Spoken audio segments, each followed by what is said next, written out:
Okay, let's see. Okay, let's do some quick audio checks. Ace. Check, check, check. How do I sound? Too loud, too quiet? Uh, okay. A bit quiet, but I think that's uh, enthusiasm. Ghost. How do you sound?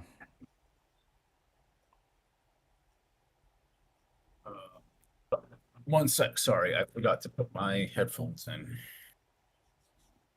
Fair enough. Wes. Testing, testing. 1, 2, 3, 1, 2, 3. Loud and clear.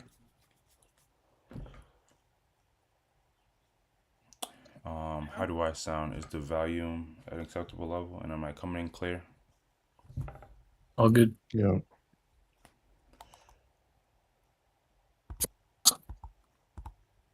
Jesus.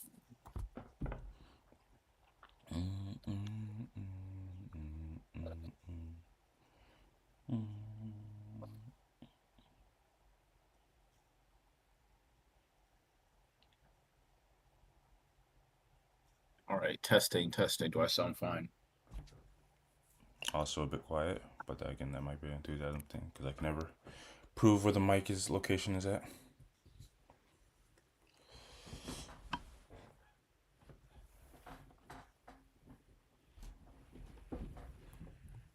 Sorry, getting close up, personal. Okay. Let me just do a quick thing, and then we can get it going.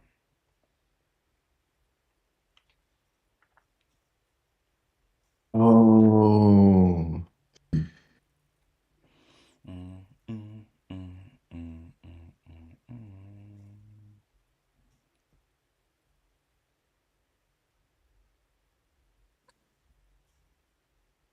Oh, maybe that's what I wanted to ask. The thing is, I don't know. It's so weird. There's another viral clip of a pastor. Pastor sparks debate after telling congregation to pay tithes before daycare, groceries, mortgage, and for financial blessings. So I don't know. evil. It's just weird. What's the graceful interpretation of why do we just continue to see these like churches that seem a bit oblivious to the general reaction to when you see a pastor talk about you guys are too focused on paying your bills, like you need to be paying tithes. The graceful interpretation is that they're indoctrinated. Hmm. The graceful interpretation is that they think they're actually correct. Uh, you know what's crazy? Maybe you're on the right path because I was thinking about it, and I think there is a way to get to a conversation about like there is some level of correctness in the sense that we ought to put the Most High before everything else. Um, I just don't get how it spirals to like so just what's what I'm looking for. Again, it's just unaware. Just like how could you speak in a manner of like like the guy was literally like holding them signs and be like, before you pay your phone bill, before you pay your for your groceries, you need to give tithes. I I just don't really. How is that messaging gonna like connect and make people feel like the churches aren't just like working off pure greed? Yeah. Yeah, it's rough. And sometimes I feel like they're memes because there was also this one that was going around recently of like this pastor talking about you guys need to bring your tax return documentation because like Bruh. What? because like it I never seemed see that one. like you seem like you guys are like holding back. It's just There's no He way. wants the numbers. I mean, yeah. I mean, most likely and most explicably, it's greed. Greed. It almost makes me feel as if they are aware and they're kind of doing it just to kind of gain a bit of virality. Although I just don't think that's a smart strat.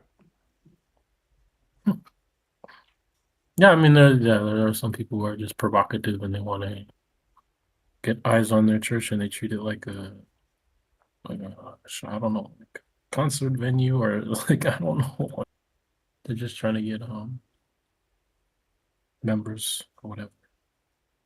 This might be digging too deep into the bag of conspiracy theories, but we all know that young people are getting less and less religious, and in turn, less and less of them are going to church. So it's mostly like older folk now, versus in the past where it's really been a more even This is all facts. demographic.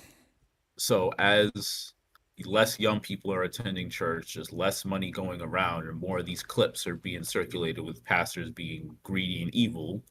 Less people are inclined to donate. So then in turn, the pastors are more and more desperate because they're used to X amount of dollars every week from clueless people giving it to them. And if those same clueless or that less of clueless people are giving it to them, then they're going to be demanding more of the people that are there. And it just kind of snowballs. But that might just be a little too. I mean, there's a good train of logic there. Less people are just believing in a higher power in general. So church spending is probably down. It's kind of weird. You do see numbers ever so often about people say like we give $3 billion to churches like routinely or whatever the case may be. I don't know. I mean, I guess somebody potentially would have those numbers, but I don't know if we can ever really get accurate numbers of like what is donated to or what is given to churches like annually and It how depends things. on what kind of church it is. If it's a officially recognized church, they do have documents. They're supposed to anyway. They cooking them I books up guess. like it's like a sous chef. That's There's another no question. way that they're accurate. I think it would be hard to get accurate numbers. But maybe maybe some reporting ever comes out on that, we can look into that. Yeah, but like you said, because I would wager that it is down or it's going down. Although the number of people who believe in God, it's not clear that it's still on the downtrend. The number of attendance or the attendance at church is definitely still, I think, going down. I'd have Or to see if I saved it, but down since when? Because the article that I'm referencing guess was it from depends. like 2020. 2020. Yeah. Well, I'm not sure, but yeah, the trends are changing. Maybe the Also, if it's worth anything, I was looking at one for the states. I don't know. I don't know about globally. Yeah, it was that too.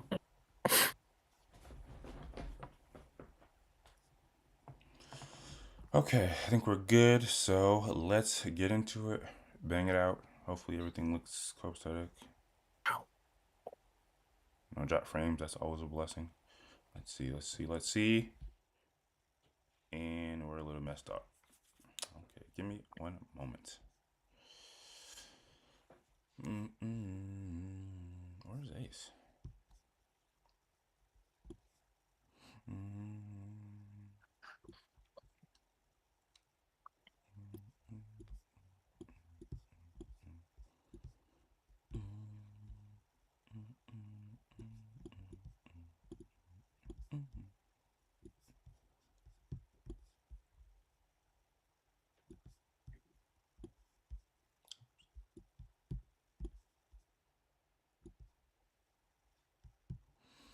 There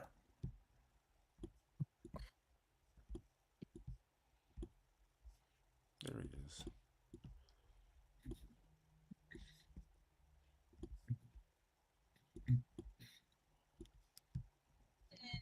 Okay. We have a second. Check the stream. Make sure everything looks copacetic. We're actually you can actually hear us and everything. Okay, and starting the recording in 3, 2.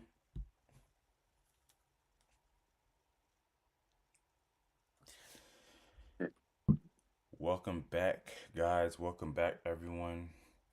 We're back. Yes, welcome back to the Be Warned and Be Filled podcast. We have everyone here. All praises. We have Ace. Oh, We have Ghost. Yo, We have Wes. Right? And we have myself, QuestLando. Guys, how we all feeling? How we all doing? not too bad. Pretty good. could be worse. The standard answers. And I myself am feeling pretty alright myself. Just glad to be alive at the end of the day. Yes. Quick podcast intro stuff. Get that out of the way as usual. We thank anyone that stops by our platform, checks it out, and not only if you coming through our podcast, you get dope, interesting conversations, takes on stories that you might not hear anywhere else, but you also get dope music recommendations. Yes, in the description below right now, you can go down there and see our Spotify playlist with all our song selections of the week. So if you're in the mood for some new music, some new artists, some new genres to check out, definitely recommend that. Also, if you like a podcast that's a bit more edited, definitely come back afterwards where there'll be a bit of editing and we also provide timestamps. So if you want to kind of look around and see what we actually talked about, there'll be more info in the description. Also, articles and links to what we are referencing or what we pull up. And if you just would prefer the short content in general, we would definitely implore you to go to our channel, go to the videos tab, and there you'll be able to find all of our topic videos. We upload daily, and so far this year it's been pretty on point consistent. There's really some that's what I'm looking for. There's really some a lot of good energy that goes into like being intentional and just kind of like, okay, I'm gonna do this. There are some days where I don't really feel like editing, but gotta get it done. But anyway, I don't think there's too much to really talk about. Time recording, it's definitely started to, starting to feel a bit like winter is past us. But I guess that's depending on where you're at. I was actually in kind of like North Mass recently, and it just had snow there. Like they're still looking like they're 2 months behind. Um, but definitely hope that everyone's starting to get some sun. I know people don't like that daylight saving BS, but longer days is kind of lit. And yeah, just generally hope everyone's feeling a bit more positive during this season. Um, but before I actually get to the podcast topics, does anyone have any content recommendations or any warm reviews? Anything they want to come in here, sure, outside of music, that they consumed recently? Shows, movies, books, Yeah, novels, shows. I said that already. Live shows. yeah, I have a live show warm review.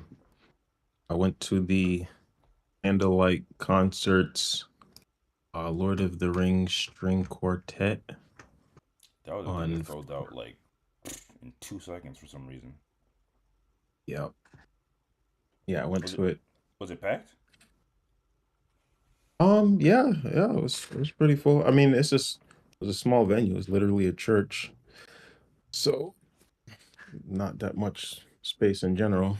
But yeah, it was full, and it was dope. Like a very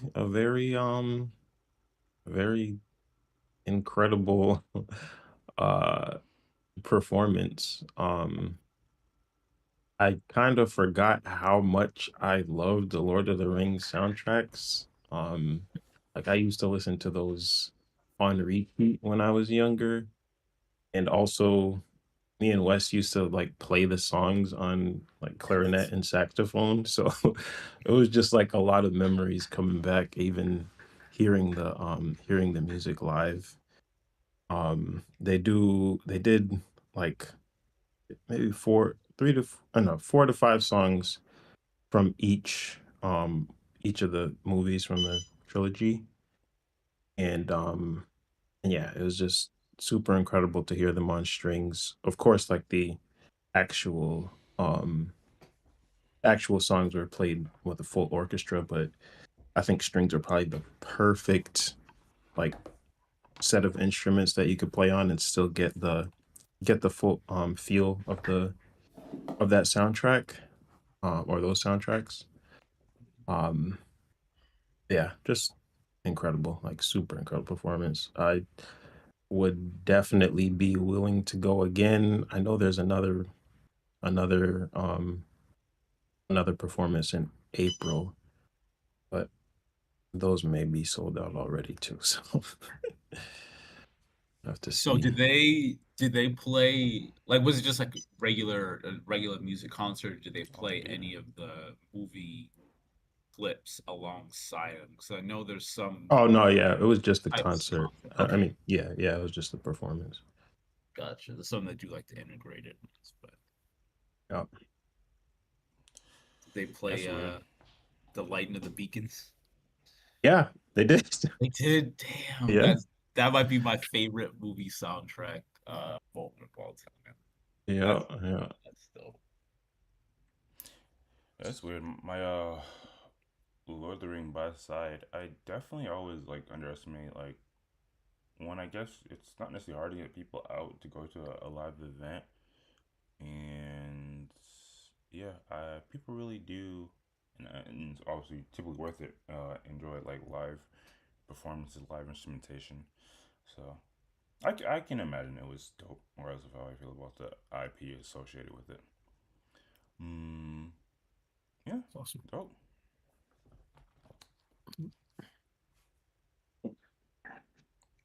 I got a Then recommendation. sure, shoot. Oh, go ahead. No, I go was ahead. Go gonna ahead. say, I was gonna say, is there anything else? Oh, okay. Yeah, I read a book called The Myth of Religious Violence, um, by William T. Cavanaugh, and it was actually really good and one of those perspective shifting books that actually just posed the question like or posed the posed the question, but it was his thesis that religious violence has been weaponized, or the idea of religious violence has been weaponized by the West against other countries. And what does it actually mean for violence to be perpetuated in a religious context? And what actually is religion? And how do other cultures actually look at the distinction between religion and religious violence, and if that exists or not? So basically, he calls that into question and then says, like, in some ways, like especially I'll give an example, like the nationalism of the West can function in the same way of rallying people to do violence. Yeah. And if you ask the question, okay, what's the difference between this violence and that violence? The West often tries to demonize people who do things for religious reasons. But when you realize violence is violence, what is the actual difference and why are we making that distinction? Is that distinction used to have like an influence over other countries, or what is the drive behind that coloring that we put on violence? So yeah, it was really, really interesting. Kind of long, but interesting read. Hmm, Highly recommend. This is a random nice. question, but when we say the West, I know that usually refers to like American stuff. Does that also refer to Europe or Yeah, no? Europe's included. Europe's included in the Okay. West. Yeah. The West is also a concept that Yeah, I know conceptually, yeah, because I know like the East is Asia and everything, but yeah, yeah, yeah. But It typically refers to yeah, I like mean it's the States, Canada, and Europe, but not all Europe, because some of Eastern Europe they don't really consider that, but in general. yeah. South America considered the West, or is that like not classified, I Hell no, guess, they in don't. West Not versus lat. That lat at time, not really. Yeah, definitely a subject that or the book definitely raised some intrigue. Definitely in some cases a heavier topic, but something I think we could potentially even delve into one day. Um, because you know it's crit because it's also like a tangent, but you know what's interesting? Um, I don't want to make it seem like this is like something new, but because in general strive to live uh outside of just the general faith based lifestyle, when looking at something like objectively, like, is there a argument against like the concept of like might makes right? I don't want to. I don't want Yeah. you guys to. I don't want to. I don't want. I don't want to like get into all that like right now. But Sure, sure, sure. like that's kind of something I ponder. No, that's a great question, and you should keep that in your head because there is a lot to say about that. But oh yeah, I wanted to also mention that the reason I read the book is because I posed a question myself because I heard something about the Crusades and I asked a question like as to why, as everybody cites the Crusades and says, it was just violence, Crusades happen, but they don't really go any deeper and don't really like ask any questions beyond that and actually look into what the Crusades were about and everything like that. So there was some stuff that were, basically saying that, in a lot of cases, the Crusades that happened were defensive and certain things. And so I was asking myself, okay, what is the actual like death toll of violence that we attribute to first Christianity or people who are acting in a Christian with a Christian motive or whatever? And I started to see that it was kind of inflated. And then I asked the question, okay, what about atheistic views like communism and stuff that happened in the past 100 years? And those numbers were enormous relative to the other numbers, especially because the time scale is reduced. So if you do like deaths per century or deaths per decade or whatever, the numbers are very skewed. Where the modern world makes you feel like, oh, this is what happens all the time, and it's actually inverted. But then I was like, all right, let me check out this. Let me see if there's any books on this, and I found the book, and I was like, all right, well, I completely dismantled the idea. Like if I was even gonna write anything on the fact that, I mean, it could still be useful to pull something together or find something about the inflation of the numbers, but it kind of just like turned the idea of itself upside down as far as religious violence. Mm-hmm. Yeah, I definitely see how you went down that kind of small rabbit hole and just I don't know. It's like there's so many things regarding history where like I find myself kind of getting into that too, where it's just like, what were the numbers regarding that, or what? I wonder what information we do have regarding like what the thought process is that went to some of these decisions. So yeah, I'm picking up what you're putting down. I will say real quick, I think I already did a warm review of it, but Red Rising explores that idea of might makes right and actually like gives a compelling alternative, at least in my opinion, which is super rare and pretty incredible to be able to do, in my opinion. But Fair enough. Nice. Definitely some sources that I'd probably want to look into before we bump into that type of conversation. Have you read just the first one yet, or have you gotten to the next two? that's the first one so far. I still need to get to the rest. Gotcha. Is there any other reviews or anything we consumed recently, or any content recommendations? So nothing that I have. If not, we can get straight into the topics. Give me 1 second. Shuffle some stuff around. Oh, this is probably gonna have to get shuffled around too. Damn it.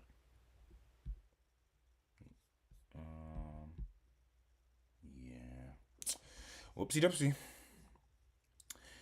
One moment.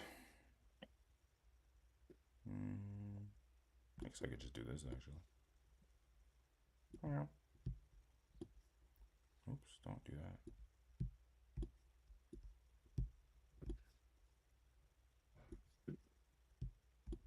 Nice, there's actually two.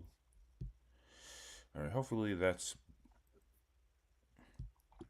clear enough. Although, can you zoom in just a bit, Ghost?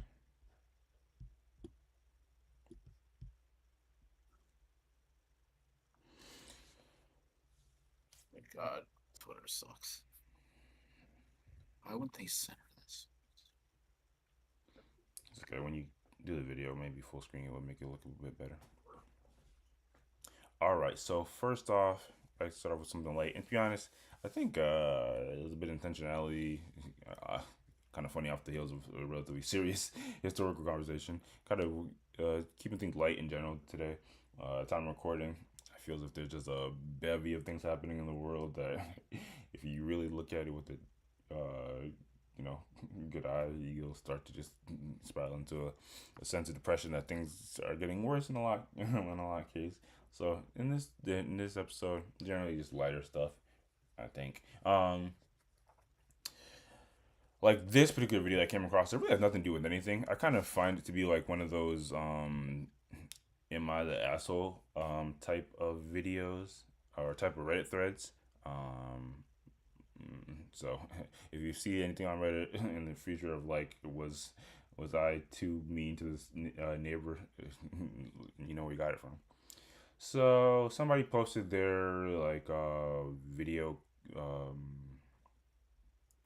ring cam of a neighbor interaction, and we all have neighbors. So I just want to consume this with y'all and see what y'all think. Who was or was the homeowner a bit just like they said, was this is there such thing as overprying, or was this neighbor just feeling friendly and lonely? Play that. Let me see what y'all think.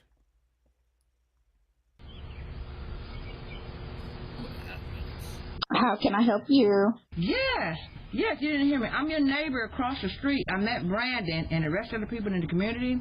I just wanted to meet you and welcome you into the neighborhood. I know you've been here for a while. Yes, ma'am. What's your name? I'm Miss M. I live across the Miss M. I live across the street. Can I see What? your face? I'm not, you know. Did you? And where address do you stay at? I live at 110. 110. Okay. Well, I'm working at the moment, but when time allows, I can come and meet you.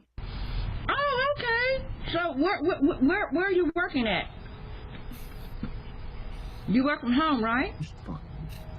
Ma'am, that is none of your business. That is none of your business. When time allows, Miss M, I will come and meet you, okay? Oh, okay. I know that's none of my business. I kind of know where people, I let them know where I know a brand that work for Delta. I know it's none of my business. I'm not trying to pry here. But I just want to meet everybody in the neighborhood and welcome them into the neighborhood. I'm so sorry if I offended you any kind of way. Miss M, Oh when time God. allows, I'll come and knock on your door and we can meet face to face. Okay, and what is your name? They call me Ari. R.E.? Oh my god, bro. R.E.? Ari, yes. Oh, okay. Oh, okay. Can you hear me okay? I can. Well, thank you for welcoming me to the neighborhood. Yeah, I've been here for quite some time, but it's a pleasure to meet you. Yes, yes. I saw you when I was outside. You put some in your trash can that was back in the backyard. And I said, okay, so I know she's there. So, okay, so I came over here just to meet you and greet you. Okay, so you say you'll come over there to... Oh, thank you. You say you'll come over there to meet me when time allows? Yes, ma'am. When time allows, I'll try to catch you when it's nice outside and meet you face to face. Okay, you have a pleasant voice. Oh, thank you. That's a pleasant voice. Are you from Georgia? You don't sound like from Georgia. I have to get back to work now. Okay. She's still fucking tuna. Yeah, why was she still at the end of the video? How much longer did she stay, bro? Oh my god. Nice little meet and greet situation. So, I mean, there you have it. I mean, you have this nice, friendly old. Well, I'm assuming they're friendly. Older lady, and she's wants to make acquaintance with somebody that's came to the neighborhood, pause that, and that they haven't necessarily been able to be introduced yet. It seemed like they generally had some bump into this person's person in the home, husband or significant other, and that's why they feel compelled to actually go meet the women of the household. And yeah, it seems like at that time, the woman was recording, or sorry, was working, so they didn't necessarily have the time to go have an in-person meet and greet. Um, but they just had a little interaction where some people would gauge the homeowner was as a bit dismissive or unfriendly when this older person was just trying to do a quick meet and greet. But you guys seen the whole thing, the the slightly cringe, but at the same time, you could maybe someone out there can admire the wholesomeness of a neighbor, especially an older person, just trying to meet people and become a bit more acquainted. But yeah, let me know what y'all think. Again, I don't. I kind of frame this as like, am I the asshole? Not that this person probably thinks they're in any way did anything uncivilized or unmannered. But what do y'all think? With the homeowner being a bit rude in in this scenario, or were they wrong here, or was everything completely within their I mean, obviously it's in the right to do, but was it an acceptable way to go about things? Let's start with you, Ghost. What do you think of this interaction?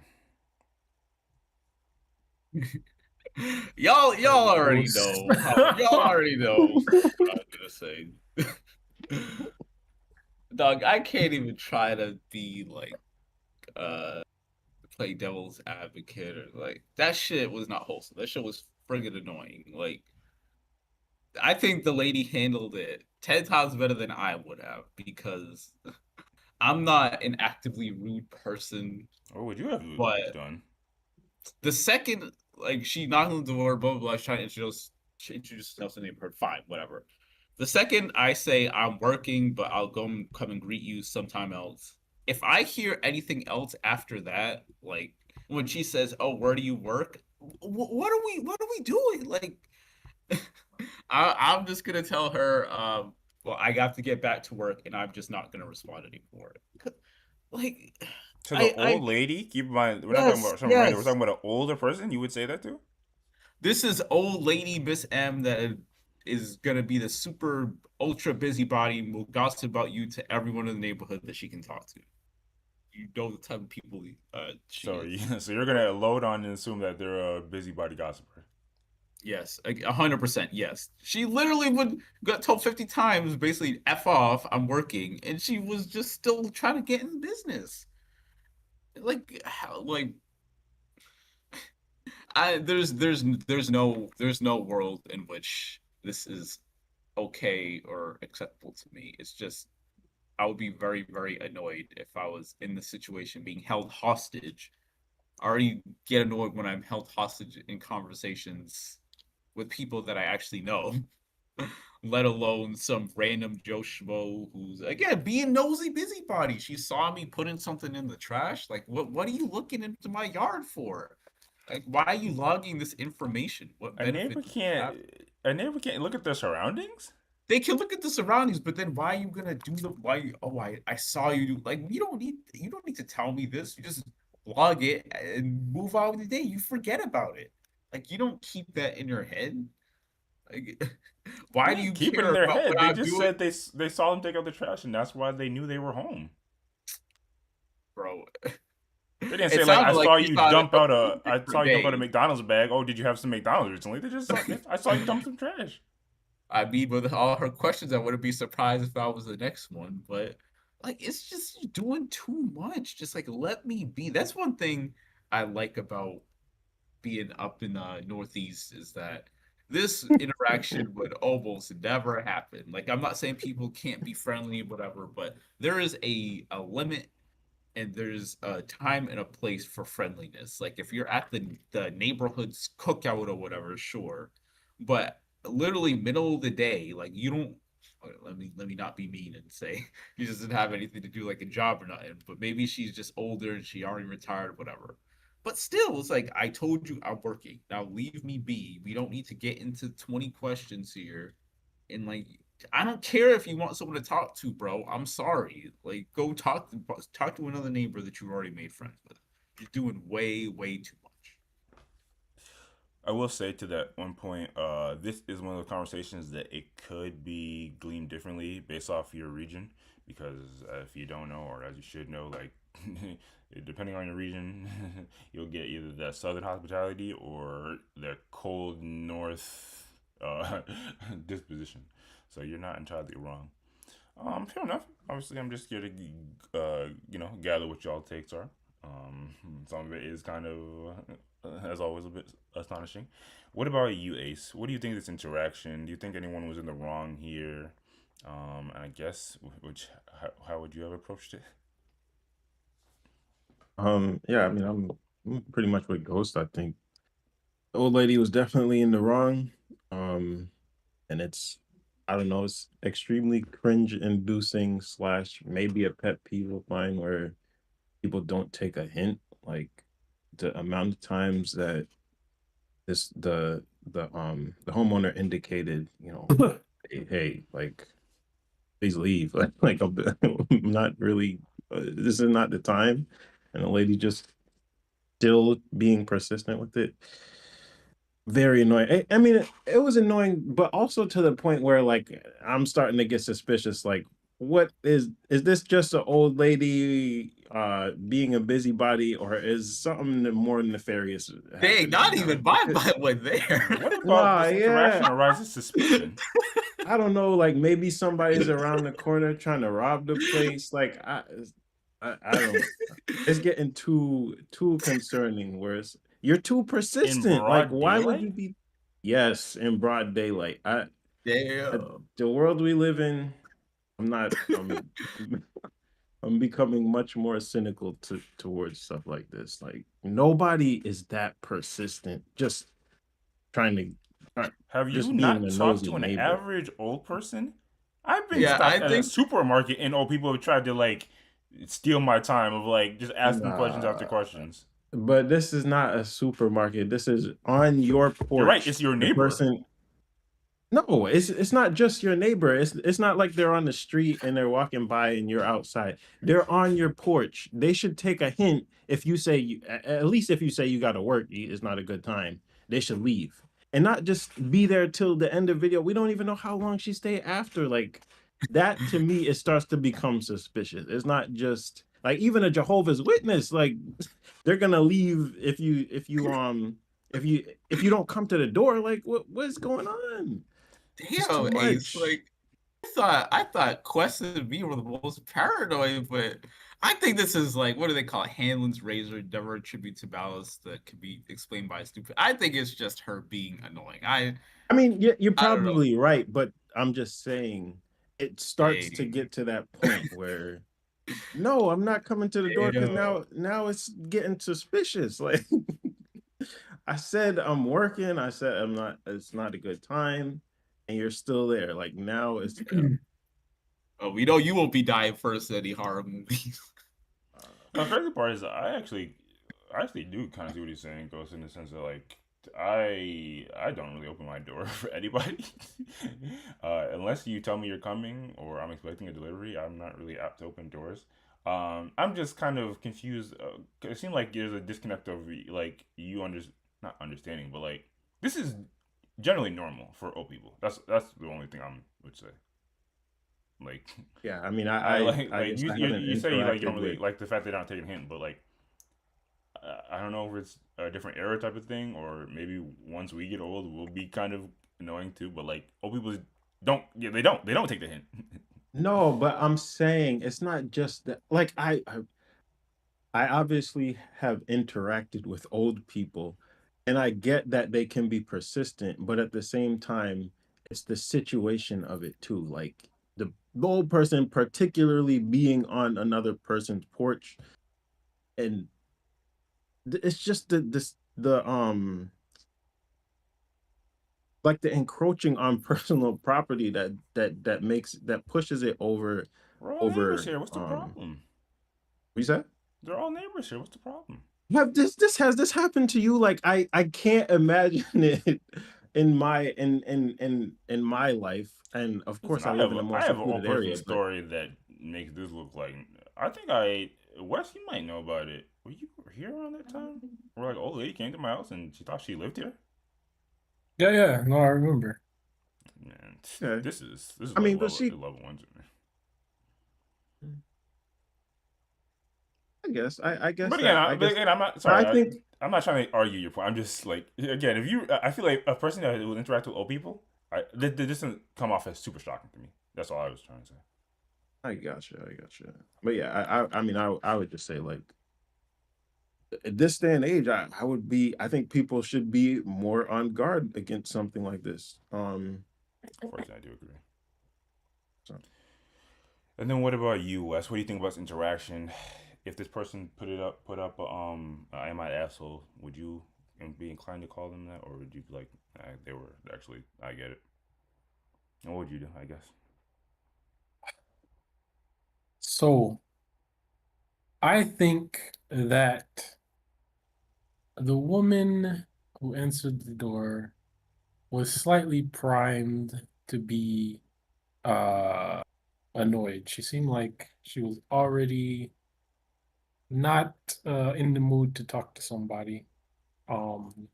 And however, I think that the old lady's body language was extremely bizarre. And so I kind of understand the reaction. However, if we're talking about principles, I feel like you have to put up with this type of thing and you should try to do it as cordially as you possibly can. Even if someone is in the wrong or is prying too much, it is just an old lady and you should try to be You don't cordial. know that. If no, I'm not saying she'd have to go outside. She's not Wait, are gonna you happen to saying her you think inside she the might house. have like some one of those masks on or something? Like She literally had a mask on.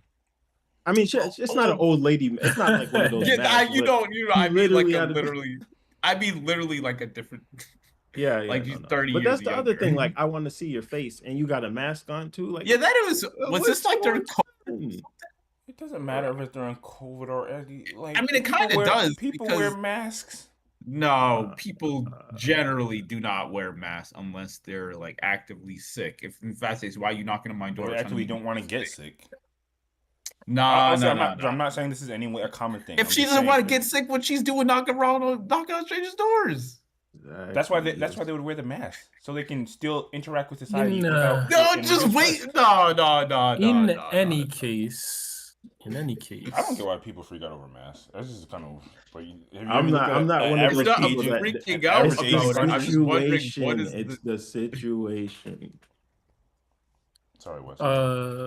No, I was just gonna say. In any case, I think that the tone for the lady who answered the door was unnecessary. The level of annoyance that I know that Ghost would have had, She's or the in the lady middle had. of working. No.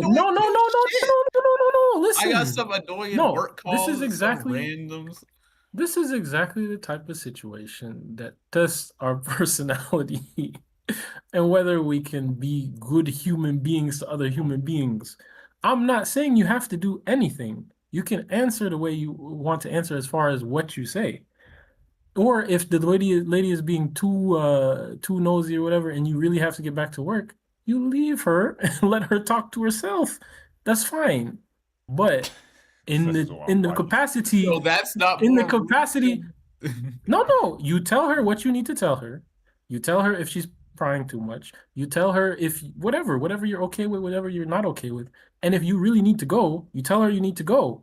And if she's not gonna leave or she keeps talking, you leave. I don't feel like that's out of. I don't think that makes sense. You're just gonna leave somebody on your porch. Like you're just on your porch and you just go back to work. Like you really you just, like they'll leave eventually. Yes, like, even that. Yes, is if like... you listen. First of all, it is an old lady. Second of all, you have a camera recording everything. Third of all, if you really need to get back to work, go back to work. Turn off the audio for now, whatever. I'm sure you can control your camera.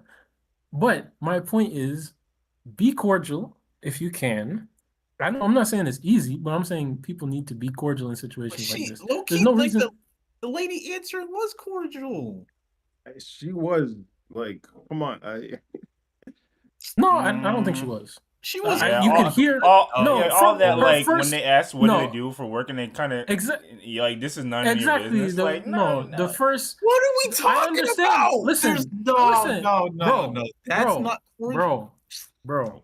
No. This is not an interaction that needs to make you angry. If you're getting angry, that means you have an anger problem. Like, She what wasn't is wrong with angry y'all? though. No. She wasn't angry though. She wasn't said, angry.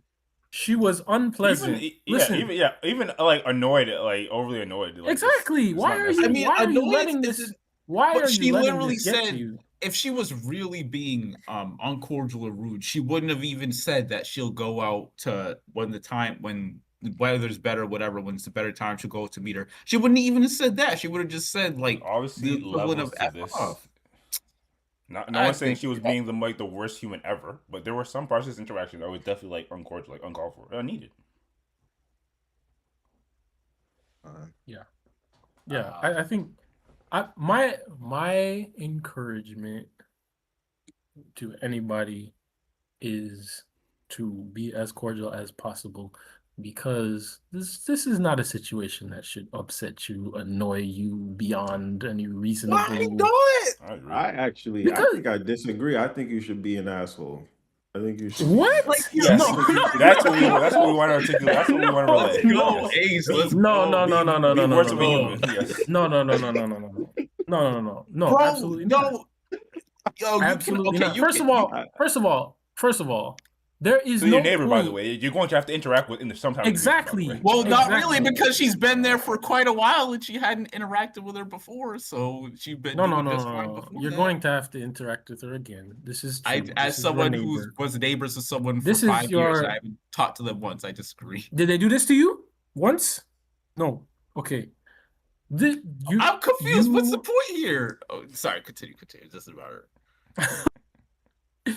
You should not treat people like that, and you should not be incensed over literally nothing. Look like at a certain words, point, incensed. Like, come on. Y'all are mad. Like I said, we're just discussing the video. Like a whole argument, but it does speak volumes on. It does speak volumes on like your character. If this that is your character, that is a character flaw. Is like. And obviously, there's nothing wrong with being a more antisocial person, or like a person that if you're generally busy, then you have to take care of your responsibilities. But this type of interaction showcases that like there are some people in society that like you guys are just like, not you guys as in you, but you guys are just like one bad day away from like being like a terrible human being. Like this off of this interaction. This is crazy. I cannot believe what I'm hearing. I'll let you go. This is a test of your resolve. Let me be clearer. Let me be clearer when I say I think you should be an asshole.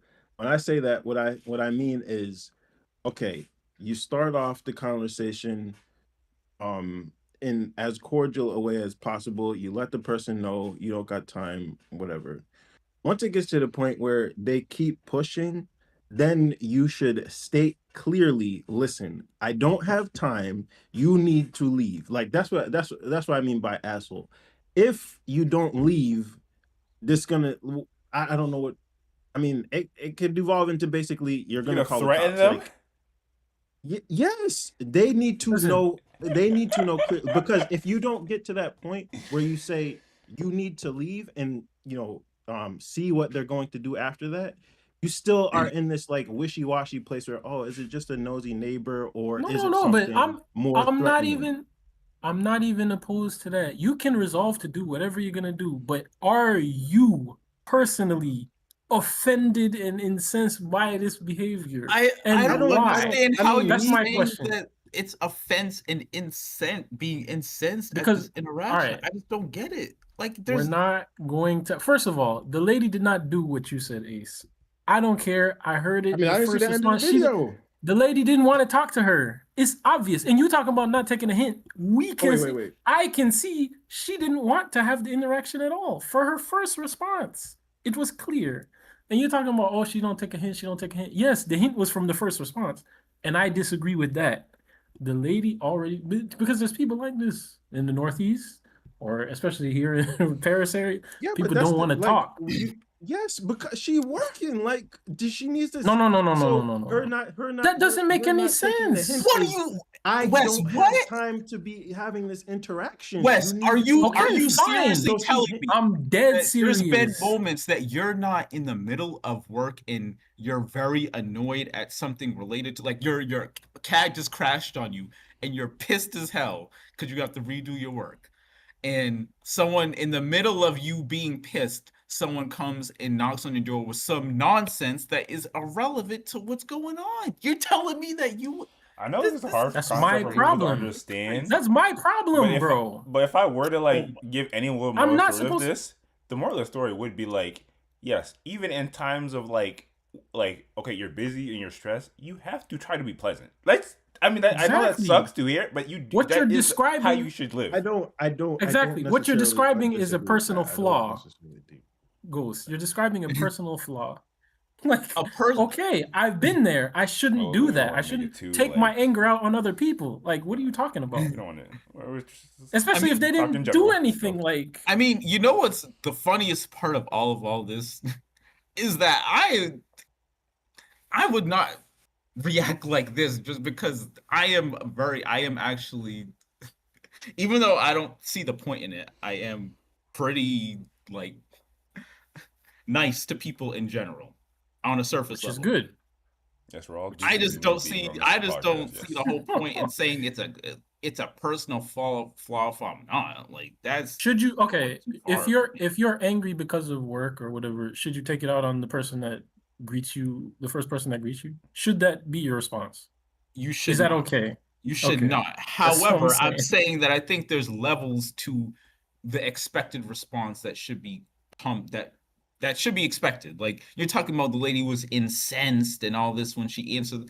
I am not seeing that at all. Like she was on a level of friendliness, was she at a 10? Okay. Absolutely not. If you But exactly, but if you're you said expecting if you too greeted much. her, if you greeted her and she greeted you the way that she greeted this lady, what would be your understanding of the situation? My understanding would probably That she doesn't be, want to talk. yeah, because she's probably in the middle of something. Okay, It's some random knocking on it the doesn't door. matter. It doesn't matter what the reason is. How does it not matter? My point Empathy. is We what? don't put No, each I'm other not. No, that's not what I'm saying. I'm saying as the person responding, you should greet and treat everybody with due respect. Like there's no if there is a reason that you don't, that's a problem that you need to work on. I'm not saying it's the worst, you're the biggest sinner in the world. I'm just saying it's something that maybe I should try to be more cordial when I meet and greet strangers or whatever. Or, like that's a good thing. That's just a good thing. No. I And think even so. though I would do this, I do Also- this on basis. I don't think that that's a valid take because like you shouldn't hold other people to that same standard, in my opinion. No, you definitely should. That's I think Why that is though? the- Why we gotta be friendly with each other all the time? what? What do This you is mean? literally- you know what? All right, I didn't Come expect this to be on! the topic that leads into Come on! like a discussion Why of do like human decency, and I don't think it's Yeah, this is No. wild. Okay, can we never mind. pause for a quick second on that take? When you say human decency, I think that being polite and cordial on a surface level to random strangers should not be your base level of human decency. Like there's literally the whole. That's exactly what No. hinges on. It Okay, hinges so on that. Y'all, When I'm sure y'all All have right. all heard the examples of nice and kind. You say that I think what is it? People from the northeast up north are not nice, but they're kind. As in they'll be on the surface level, they won't be all lovey-dovey and how's your day going, but if you need something, they'll help you out. Versus on the southern level, you can be nice but not kind, as in you'll do this and you'll go greeting people with them when they really need something from you, then you won't do it. I think that, and I think that's kind of just a blanket statement. Inner characters. I don't know about that. I mean, sure, but I'm just as a general like base concept. I think that looking too deeply at the surface level, how do you greet someone, that's not meaning that it's like that you're not in a general a caring or somewhat like compassionate that's not what's person. being I think. discussed. Well, how is it not being discussed? We're We talking never about. said. Hold on. I never made a judgment on the woman as she's a bad person. We're talking about the action that she took, and is it a good action, or should she have approached it a different way?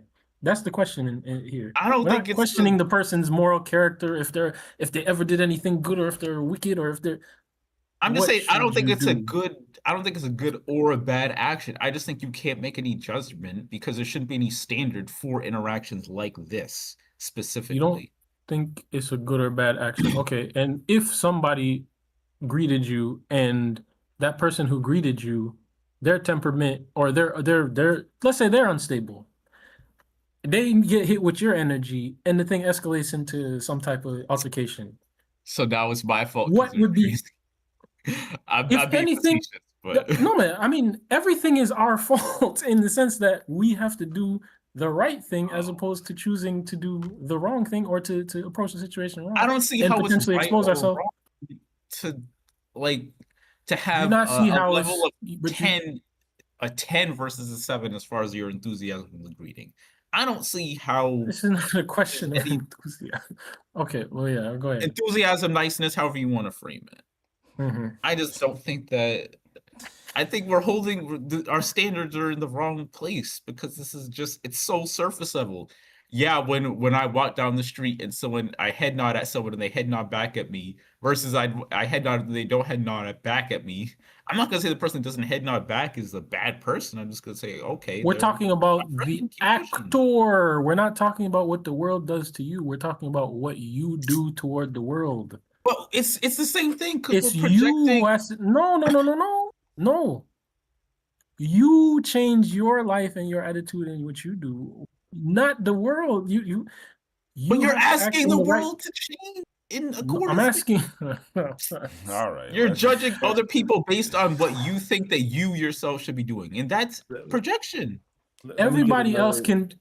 Go ahead. Let me get another word in edgewise. Frame it like that, please. Again, so I feel like I agree with you, Wes, in that you shouldn't allow frustration with anything outside of external to interaction with a person to affect your interactions with that person. So, like in this particular situation, answering the door to a stranger, um, the initial, your initial things you say or whatever, you should allow that to be like its own separate thing where, okay, whatever happened with work, whatever frustrations I got going on right now, um, that's separate from my interaction with this person. I'm gonna handle this situation as if it's just a new thing. And you go into that accordingly. You go into it with um like cordiality, and not necessarily thinking like any evil of the person immediately. But at the same time, I'm very much of the opinion that if this person shows any type of like negative or suspicious quality, then you handle that accordingly. Again, it doesn't have to be arise out of frustration or anger, but it's arises out of like intelligence. Like, okay, now this is a suspicious situation, or this is even in like inconvenient situation where it's if it's your concern is solely that you have to get back to work, you state that clearly and without any like the cordiality eventually has to become like clear statements of intent and like what you need to happen at this point, because it's just going to keep being this, not only just be a wishy-washy situation where um the person is there, but you also don't know for sure what the person's intent is until you force them Yes. to We all state agree it. that if you generally feel suspicious, especially in your own home, yes, you should interact with it in a manner that you deem it appropriate. Obviously, like not Yes. go on and threaten them or harm them, but yes, we agree with that. Yeah. I guess my only last question for that would be, in saying that, do you give grace to somebody depending on who it is though? Ace, like if it was a older person, or I guess vice versa. If Yes, it was a young kid. yes, yes, yes, Okay. yes. I certainly would. Yeah. Okay. Yeah, and I don't necessarily disagree with anything you said, except for the fact that this is a person with the situation that we saw. This is not I wouldn't take it as like an affront to you. And okay, like I said, this is an old lady outside your door. You have her recorded. Nothing's gonna happen. If you think something's gonna happen, you can call the cops. You can let her know. All right, well, I don't have time for this interaction. I really need to get back to work, and I'm gonna need you to go, or else I'm gonna need to call the cops. Like, but Don't waste the that cop's like time. right, but if it goes that far, okay, that's what you want to do, fine. But this is not an affront to you. Like, you have it on camera. It's an old lady.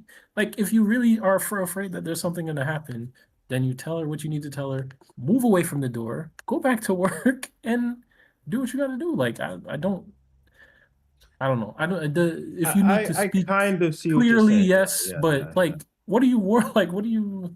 Not to say that you shouldn't worry, but like Okay, in this all right. specific situation, like really, like Do we Well, all when understand- you do we say all understand? it's not an affront to you, like I guess no, it's more. let's say it's not an old lady. Let's say it's a 20-something-year-old male, and there is more inclination that it's actually nefarious. Would that be considered an affront? Like, what do you mean by it's not an affront to you? sure, call the cops. No, but I'm saying, like, do you give allowance for, I don't know, like, I feel like you might get angry if you think somebody's going to try to rob you. So is that a situation where you give allowance for anger or frustration or like No, you ask the person to leave. You say, I'm gonna need to call the cops if you don't leave. You watch what the person's gonna do. Where is, I mean, anger? I don't know. Like, the person has only to this point asked questions. You say, no, I can't help you. I need to get back to work, and I really need you to go, or I'm going to need to call the cops. yeah, yeah. That's generally where it ends, I unless that guess person. Then at that point, if the person becomes aggressive, you call the cops. Like, yeah, I yeah, yeah. don't. I guess what I'm saying is, like, I understand what you're asking of people, or like the ideal that you're setting, but it's a pretty high ideal where even in the situation where you think the okay, it's more likely that they're trying to do something nefarious, you're still asking of people um to not give into like anger or frustration, or like, I don't know, I guess you could consider like giving into any type of emotions, and um keeping it like a level-headed, okay, I'm gonna call the cops. I'm gonna call the cops. If you're I don't know. look, bro, I no, don't know if if you and are, this guy has to keep especially if circling it's a back to woman, like what's being asked of people, but I think we can all agree if people operate on that, society in general would be better. exactly. And if it's a woman, more than likely Until it's you're going to be. cordial, and then some crazy person comes and kills your. That's kills your fine. family. Like, this is what's blowing my mind. What's blowing my Obviously, mind? that's fine No, after listen. that, but Listen. What's blowing my mind is that this is basic Christianity 101. Like, what are you guys talking No, yeah, about? no, I Like, get it. I get it. What are you talking about? Like, Hold up. it literally says neighbor. I guess What do you okay, fine. You get angry and you get killed. You don't get angry and you get killed. What is the difference? Another time. What exactly If is the you're- difference?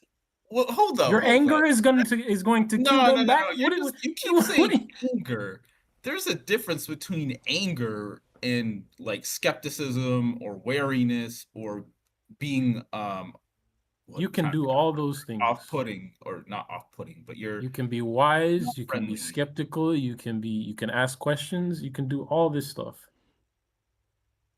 You can even be you can be angry that I'm saying, when the person starts, you're more likely to dissuade someone from acting negatively towards you if you do act in an abrasive manner. That's just human nature. What do you mean, what? I don't know about that. What? You are standing in front of somebody who is unstable and is emotionally unstable, and you think that you being abrasive is going to help the situation? That's not how life works. I didn't say emotionally unstable or What do you mean? mentally. Or you talking about you bring out a gun or like All right, you I threaten them? I don't so understand. Like, what you're trying to say? I You're see trying I to see the say that conversation we're trying to have, but we don't got to go. The two example's got to be people. a bit more like not just crazy now. True.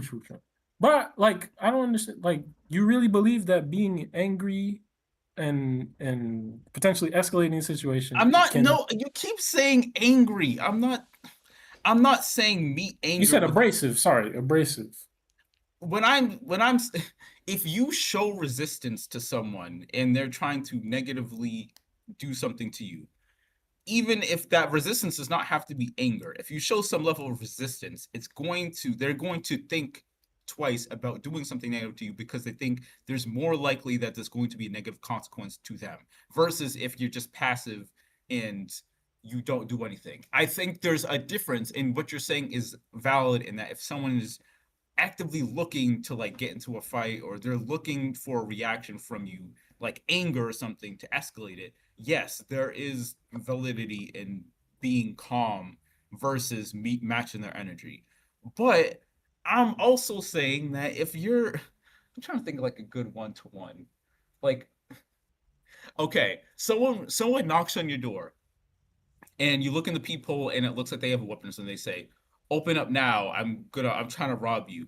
And you calmly say, "No, go away. I'm gonna call the cops." Or you say, "Get the F away. I have a gun. If you come in, I'm going to shoot you." Do you really think that that person is gonna be more inclined to not But press the no, issue this if is a you're different situation. The person literally threatened you. You have clear indication that the person wants to do you harm. You tell the person leave, or I'm calling the cops, or okay? I have Okay, a gun. here's another Whatever. That's here's another fine. example. A How many tweaker examples pulls do up you need on right you while now? you're pulling or you're stopped at a red light and they say, "Hey, I need some money. You got anything?" And you say, "No, I don't. Sorry." Versus back the F off or I'm going to do something violent to you. What do you think they're more inclined to who they're going to be more inclined to press issue against? If it's worth anything, as someone who's dealt with I mean probably that's as a thousand tweakers, you tend to not escalate. That's just general. I'm But not saying escalate. I'm just saying show well, some with the level example of that you just described resistance. will be escalating. Just to let you No, know. exactly. That's escalating, bro. But it's all good. all right, y'all can be In any super case, calm and It's all bro, good. what I'm trying to say, until the This isn't. point where you're literally all right, if you notice the threat, you in your heart feel like this person is threatening, you one try to remove yourself from the situation. Two, tell the person that you're serious, and you can do that sternly, but you don't start. I get the F word. Like it doesn't need to go there necessarily, in most cases, and that is what it is. But we're talking about a perceived kind of questionable. Maybe they have some intention, like especially the old woman, but even if okay, it's a guy, but all they've done so far is ask questions, and you think, ah, this is getting kind of suspicious.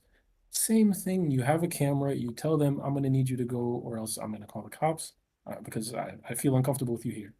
Like, is that? I don't know. Like, a I lot get of what you're people will saying. take that because people are not rational. A lot of people will take that rational, reasonable response as passivity or weakness and they'll press the issue. That's my main point. That's fine.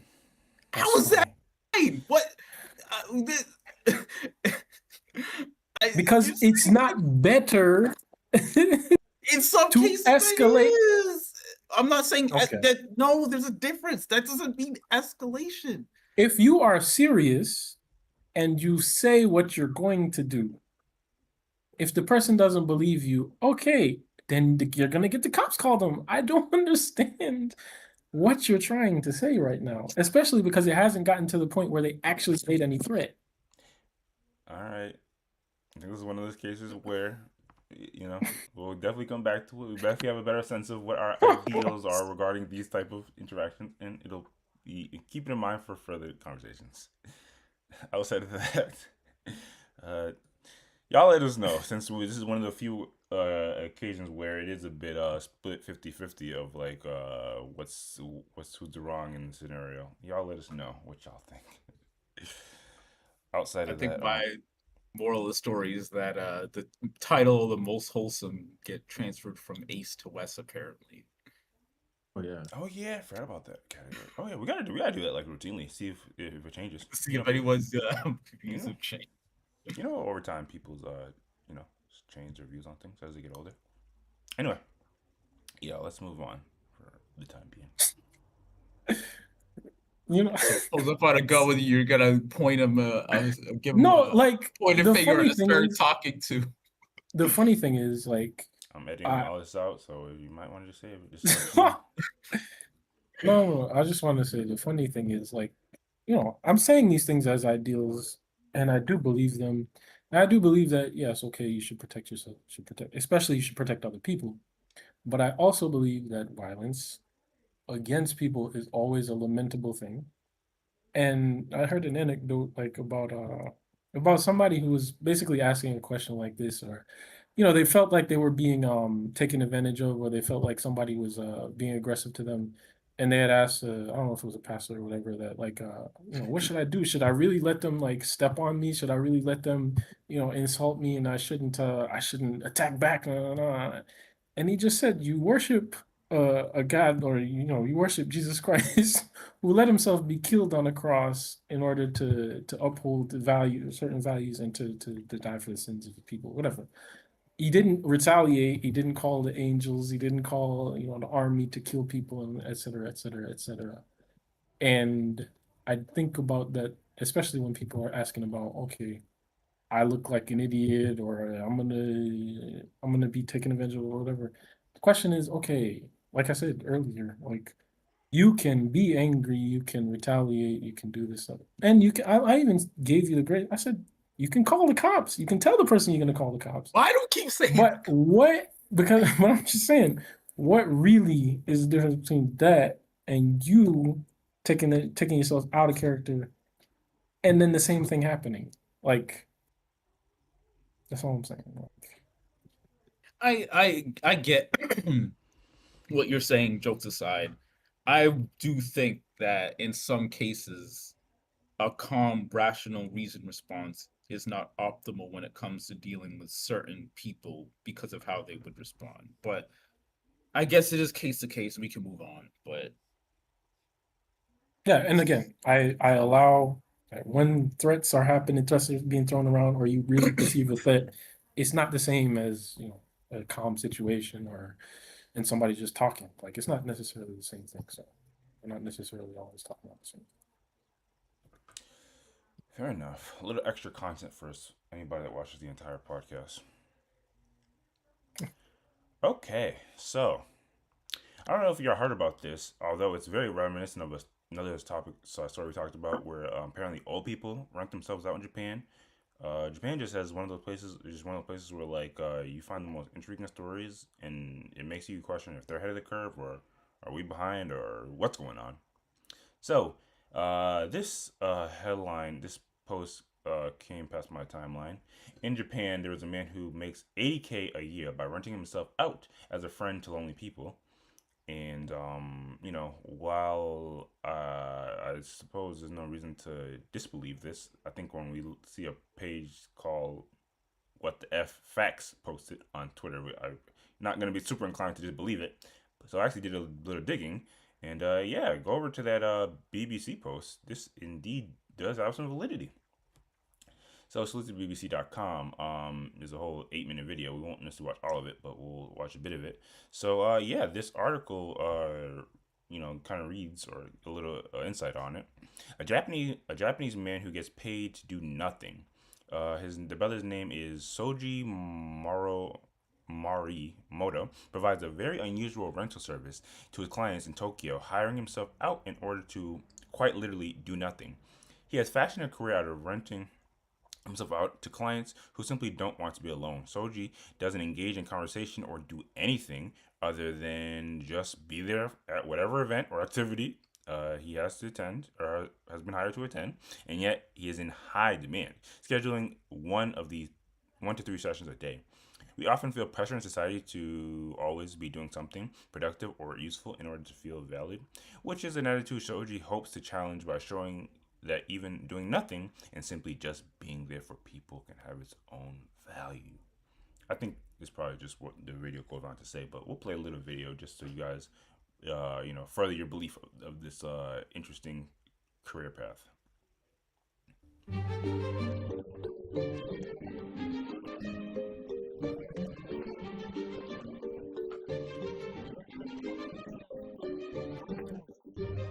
What with the sound? Do you want me to lower the sound or raise it? No, it's something weird. Like I think there's voiceover, but we can't really, or I can't really hear it. You can hear the guy talking? Oh, I guess it's just me though. It's fine. I see the subtitles.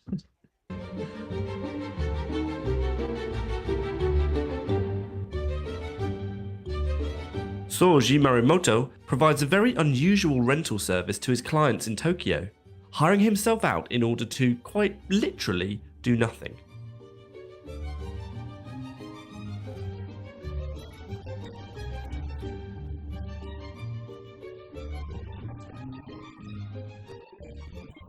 Look at that, masks.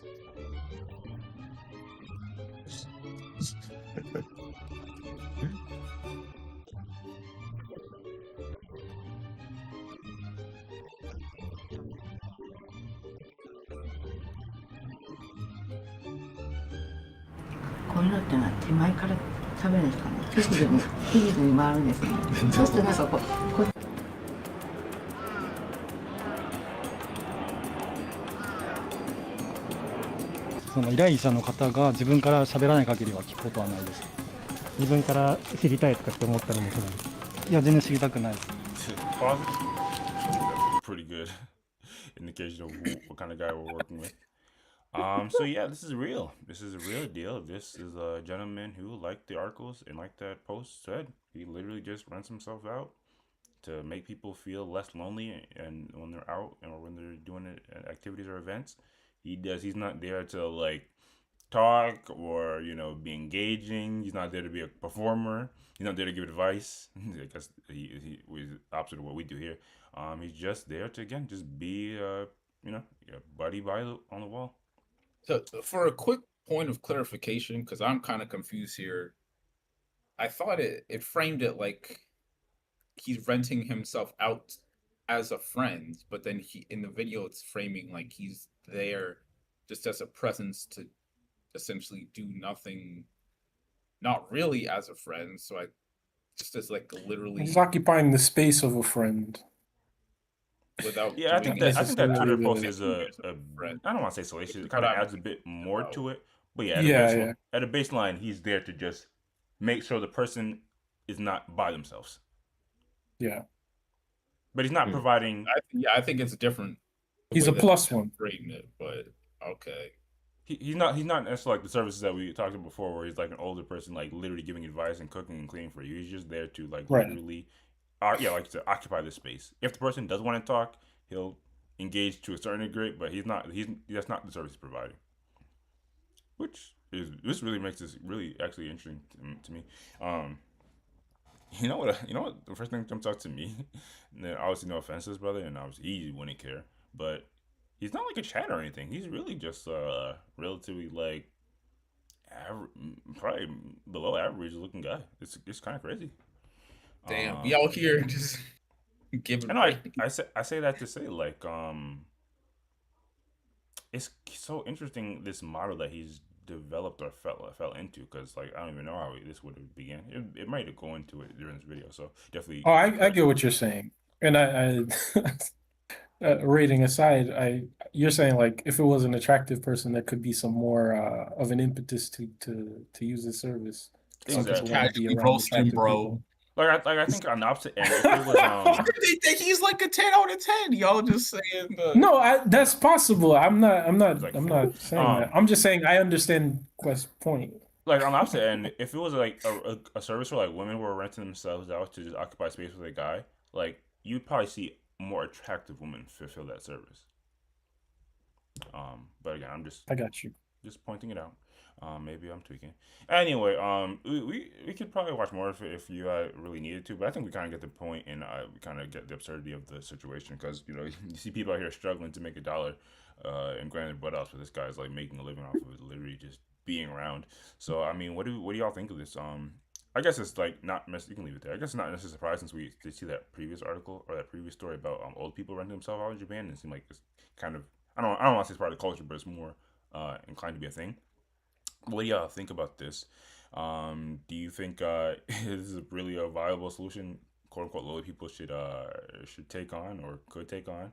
And just for the sake, I know I don't know if this is a morality thing or if this is just you're not your cup of tea thing, but could y'all imagine yourselves in this line of business? We'll start off with you, Ace. What do you think of all this? I mean, it's kind of weird to me, obviously. Um, like why people would do this, especially if he's not actually acting as like a friend in the way you would expect, but he's just a body filling the space of a friend, like Wes said. You never was going on like a side quest and you just want somebody to be there? No, no. I mean, not That's somebody fair. like him. Like I would That's want fair. somebody to be engaging. Like if it's somebody that's just there, like and he's on his phone too, it's like, what's the point? You know what I wonder? Um, Yeah, I wonder if you have to pay for his food and stuff, and like if you're on a going like a train, you have to pay for his ticket. That would kind of be Probably. sucky. Um, what I'm thinking is maybe some of the impetus is that like I think we only saw women that have hired him, at least in the video and from the pictures. Maybe it's like a safety thing where they want um Mm. they just don't want to be alone. Um, but outside of that, like it would seem very weird to me just to hire this guy in particular with what he's offering versus Where's not providing? offering. You know what's Yeah, interesting? exactly. It's not Um, offering anything. yeah, literally nothing. You know what's interesting? And sorry, I keep bringing up that previous story, but in contrast, where we saw like younger people and people that are busy, like rent out to old people, I probably wager like more older folks would make use of this guy. Like I don't think any like Oh, 20 something year old person is gonna want to hang out with another 20-year-old person that's, or I don't know how old he is, but another quote unquote young person that's not doing anything. I don't know. but what would the older people? I mean, to help them out with stuff like. Just listen, if you're old and maybe you're a widow or whatever the case may be, you just sometimes you just want somebody around. I guess that's possible.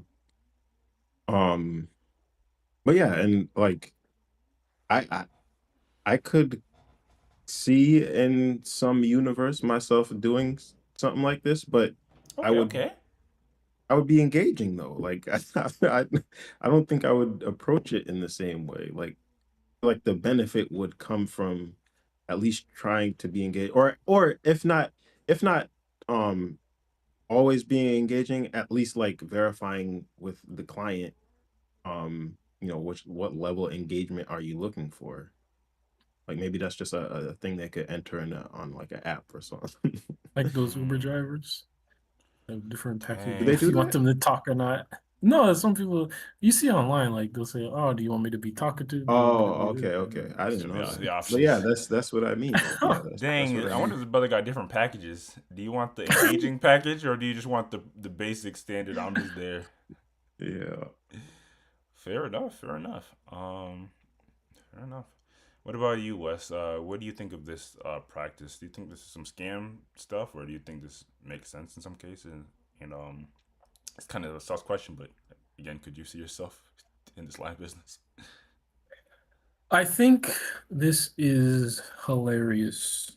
I think this is very Japanese and very artistic in a way. I feel like it could make for a very good story. Yeah, it Um, seems very anime to me. Like you said, yeah, it seems like Yeah. a story, and it's hilarious that he specifically wants to do nothing, not engage. Like that's just it's so good. Like, that's very I'd watch it. true. but and I don't think like I don't think I have like an ethical objection if people want to pay for somebody to be there and they know what they're getting and he's just there to be there and it's very interesting. But I think the side of it that is also interesting is the fact that he does seem still to be disinterested. Because I feel like at a certain point, some people might be interesting. Like if people tell you something and you start to get into a Yeah, conversation, you have interest, you have something to talk about. Like I can't imagine that it would always be where no, I only talk if they talk to me and that's it. And it's not a big deal. I don't want to know. yeah. Do you care what they That's say? No. wild. Exactly. Like that's crazy. Like, and that tells me something about him that I don't know, maybe I'm not sure. That's the part of it that's kind of weird. Um, and then would I do it? I don't think I could. I don't say. I think yeah, like I think like he said, I would be interested in engaging in on some level, like or maybe helping the person out, or like being more than just a body, but and I don't know if I'd be that interested in doing it. It seems like even though he says it's nothing, it seems like kind of a lot to go wherever the person is going and always I don't know. It doesn't seem like my type of thing to sign up for. Although the fact that it's a job and it does bring a decent income could compensate. Yeah, I guess Yeah, I as think. jobs go, it wouldn't be the worst, but it wouldn't be immediately something that I want to do necessarily. Yeah, I see what you're saying. Actually, it's just such a like I don't know if contrast is the right word. It's just so interesting how like he's in the business of like being somebody's company, but in the same vein, he's like approaches it in the most like I don't really plan to be engaging or have any desire to be engaging way. It's like you would think those things like um wouldn't work well with one another, but Yeah. Although, the thing said you can get up to 3 sessions a day, which that's quite a bit of human interaction to hang out with 3 different people. Imagine if we yeah, individually hung out in one day in like in pairs or whatever the case would be, however that math would work out. that actually is a compelling reason to actually do it. Is to meet more people and to even if it's just light, like to kind of get a better sense of how people are, like in a randomized way. That could be very interesting for But it life in sounds general. like he literally doesn't care about people though. Like But yeah, Yeah, but yeah. he still That's what I was hears and basically he trying to still say. He can doesn't seem like he observe cares like about people, but he's in the business of people. right. No, but I'm saying for me, I think even just the side of observing and even hearing if you're only going to converse when you're spoken to, I think it could give you an insight into people that is useful and good to understand people better. Like Yeah, can probably. I ask why that even matters? Like without, if you're not like a, I don't want to be weird about it, but if you're if you're not like someone that makes a living off of actually understanding people in a productive way, or you're not like a serial killer that's trying to know more about human behavior so you can take advantage of it more. Like, why do we care about understanding people more? Like, what's the point? Oh every gosh, here we every go with Come hold on, on, hold on, hold Yeah, on. to be honest, I got I, you. I got yeah, you. that's a good point. I don't even like the Come direction. I don't on, even like the come direction of on. that question. To be honest, I Just don't even. I'll Maybe, give It's a I'll give valid y'all might I'll have give question. y'all might have ruined no y'all first free No, time. how The was last it topic. crazy? How was it hold crazy? on, hold on, hold on, I hold on. am not Hold crazy, on. bro. I'm not Ghost, crazy. I might give ghost, you a. You got literally ghost, maybe a 30 ghost, second response time. ghost, ghost, ghost. You consume art. Yes. What does that art generally contain? Characters, humans, people. It kind of, I guess, yeah. Okay. So first of all, those artists need to understand people. And second of all, you're interested in these stories of people. No? Yes. Yes. Okay. I don't want, do I need to develop it more or? Well, okay, there's a difference though. I'm Okay. interested in following those people. I'm interested. Yes, I am interested in other people's lives. Sure, 100%. Interested in y'all's lives. Interested in my family's lives. Yes, but I just don't understand. There's a difference between interest and needing to understand humans on a more deep level in like humanity in general, like how humanity or how people work. Why? That's what I'm asking. How is that a It's all crazy question to ask? All right. no, no, Like, Well, no, no. why do we the need moral of the It's story is one day we'll explain it's it, but all. it won't be off of this topic. I'm sorry. I'll just say in this in one short sentence, it's all the same. That's all I'm gonna say, and we can move on. But I do want to hear your opinion on this specific story, Ghost. What do you make of this, and would you do it? All right. Well, yeah, we'll move on the other topic. I still don't think I'm bugging at all. Also, I I'm want see to what say, yeah, this I could 100% this be in like a romance anime concept where I, someone hires 100%. themselves I'm sure we'll out come back to it. and then they find someone that they find that they're interested in. Yeah. But anyways, as far as conceptually, The crazy part, there is kind of low key a thing. It's called renting a girlfriend. It oh sounds, my from my God, from my don't put understanding, it's a that in the bit, same. Don't put that in it's a the bit same itchy category, and bro. weird. So I've never consumed it myself, but it's called rent a girlfriend. Yeah, So no, go ahead. that's different. It's way different. Um, I don't know. I think I really don't understand why people would be interested in the service, but I think that's just like a cultural thing. Like it might be just a Japanese thing, and I'll be honest. I I can see don't an get app it. in it. If we were a lot, if we were a lot greedier, we would be starting an app right now that works in the States and in Europe. Rent a buddy for a day. I'm telling you.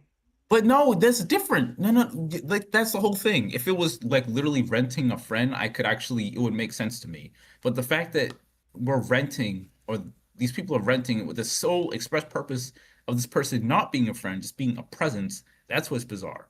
I think that's No, a but lot different than renting just a friend in oh, general. well, if you scale up your interaction, like if you're the person who rented his services and you decide to talk a lot, he will talk back to I some mean, extent. sure, but then at that point, it becomes like literally just a friendship rental service. I think what I don't understand is why people are renting out this dude specifically because he does not interact.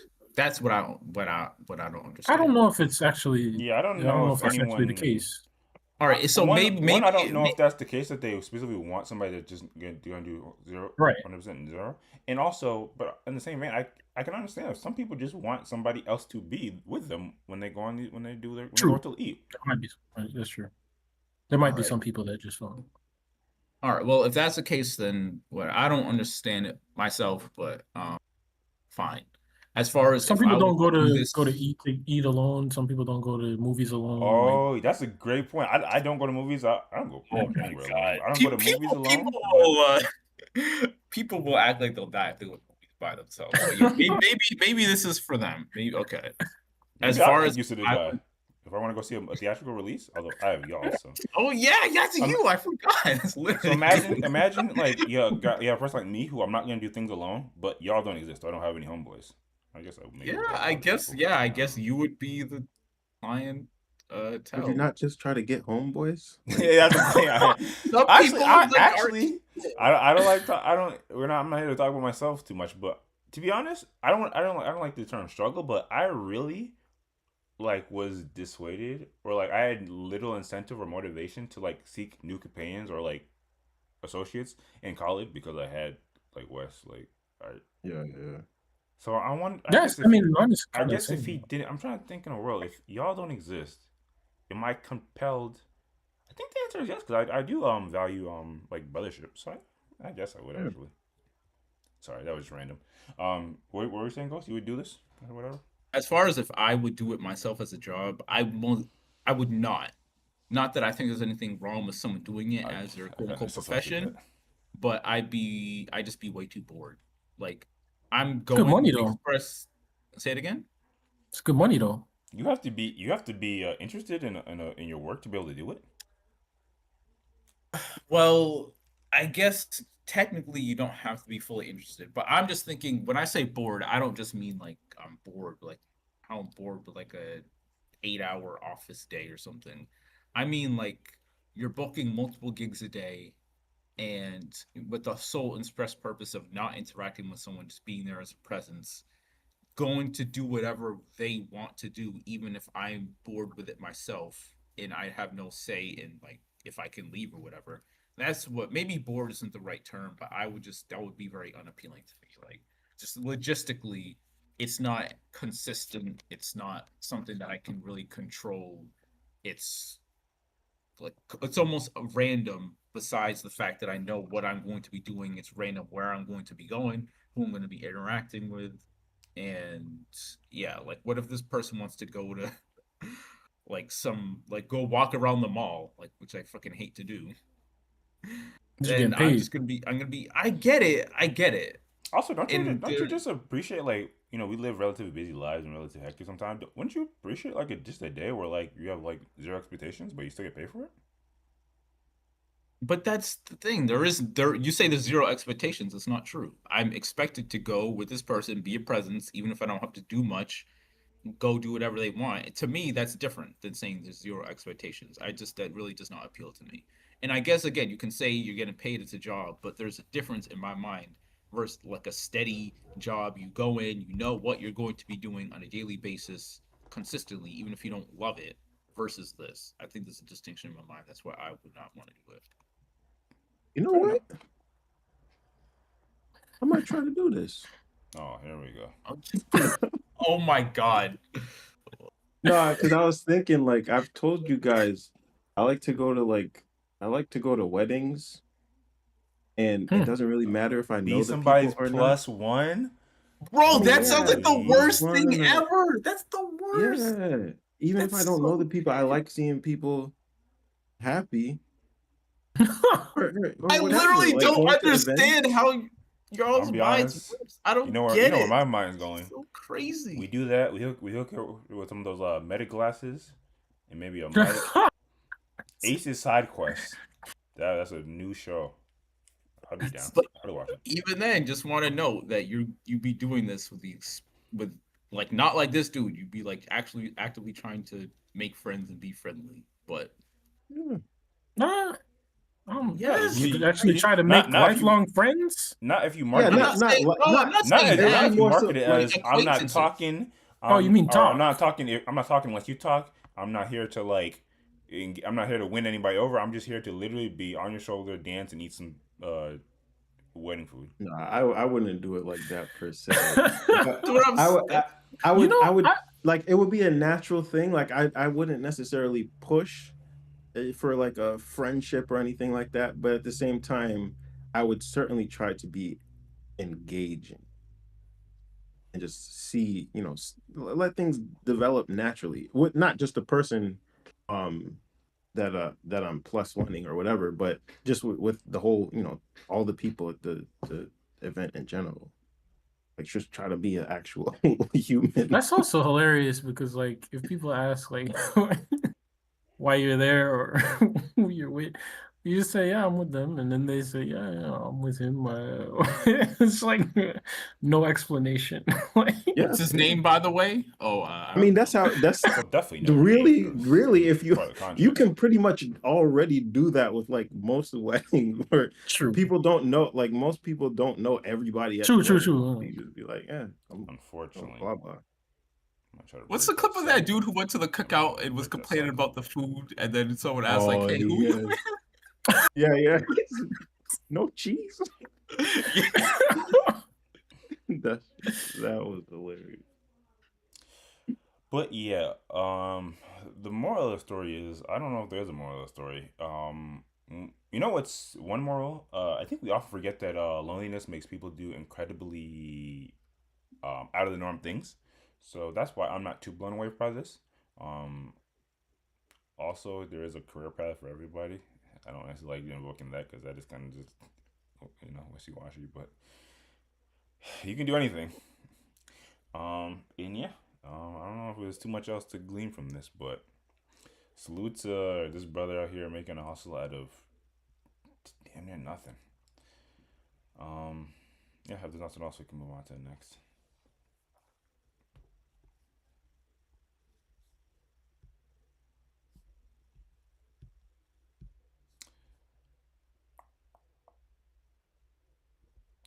Okay, so This post came across the timeline. I'm assuming this is like a social media mishmash.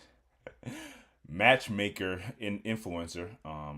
It seemed like they probably do a lot of reviews on TikTok, especially. So they are describing an interaction they had with one of their clients, and they in the little TikTok describes as a common exchange due to the disconnect in people's requirements. Yes, so obviously, as we know, dating is gonna forever going. I even don't like the word dating, courting, mate selecting, companionship is all gonna be like one of the biggest topics of discussions. And I think in this day and age, we're seeing like the rise of like alternative ways of like meeting people.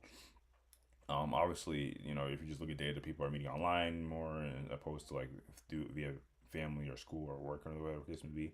But I don't know if it's separate than online, but I think also something that's relatively new, although there's always been matchmakers and matchmaking shows, is using matchmakers to find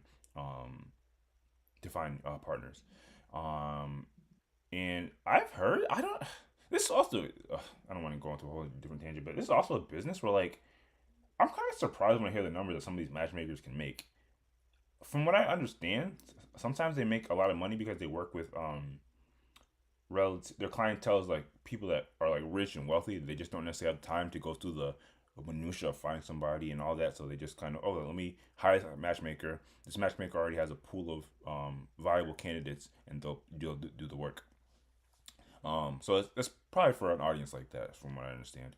Um, but while that all sounds good and well, it sounds like based off what we're about to hear, sometimes that process doesn't necessarily go seamlessly because of people's requirements.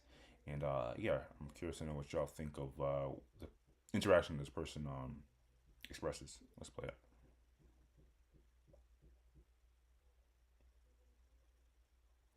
So, if you guys have noticed, one of the biggest hurdles to matchmaking is the disconnect between someone's preferences or requirements and what they're bringing to the table. And that's why this following exchange and various variations of this exchange are pretty common. Okay, let's Speed get up into it. slow. Male, 34, lawyer, based in the US, average looking in my opinion, and 5'9". He'd like someone educated as they will be able to fit in with his family, who are all educated. He won't limit the profession, but usually that means higher education, working at a notable company, or some other achievement such as awards or getting published. He's not open to matches from abroad. He wants someone attractive and who takes care of herself. And he's not open to someone older, but up to 10 years younger is okay. So I sent him 2 matches, and one of the bios he actually responded to saying that my process must be a really detailed one because he's impressed with how much of a match this person is on paper, but he did decline both of them after viewing photos. He then sent me a message to clarify his request, telling me that he's looking for someone who's very attractive and that while the other things are important, they are secondary to this. And then he asked me if such a person even exists. So what actually rubs me wrong about this message is the fact that he doesn't remove any of his preferences. He just classifies them and labels them as secondary, except that really doesn't do anything when you're still asking for everything on top of top tier good looks. And here's my response to him. A woman with the level of attractiveness you are seeking, along with all the other qualities you want, absolutely exists, and there are quite a few of them in my pool. However, based on their requests, they are seeking the same qualities in a partner, including someone who is very conventionally attractive as they are, and which I would say you are not. I don't feel it's fair to present matches that only align for one party, as these women will likely decline to be matched with you based on their preferences. I would suggest revisiting your requirements to consider where you may be able to compromise. Are you open to someone overseas? Are you open to someone who is not as educated or career driven? Are you open to someone less attractive? I understand that you may not want to compromise. However, I'm sharing my perspective after seeing firsthand the requirements that these women have. Salute to them. I just want to point out, some people might kill me over it, but notice one thing she pointed out. She directly said, "You're not conventionally attractive."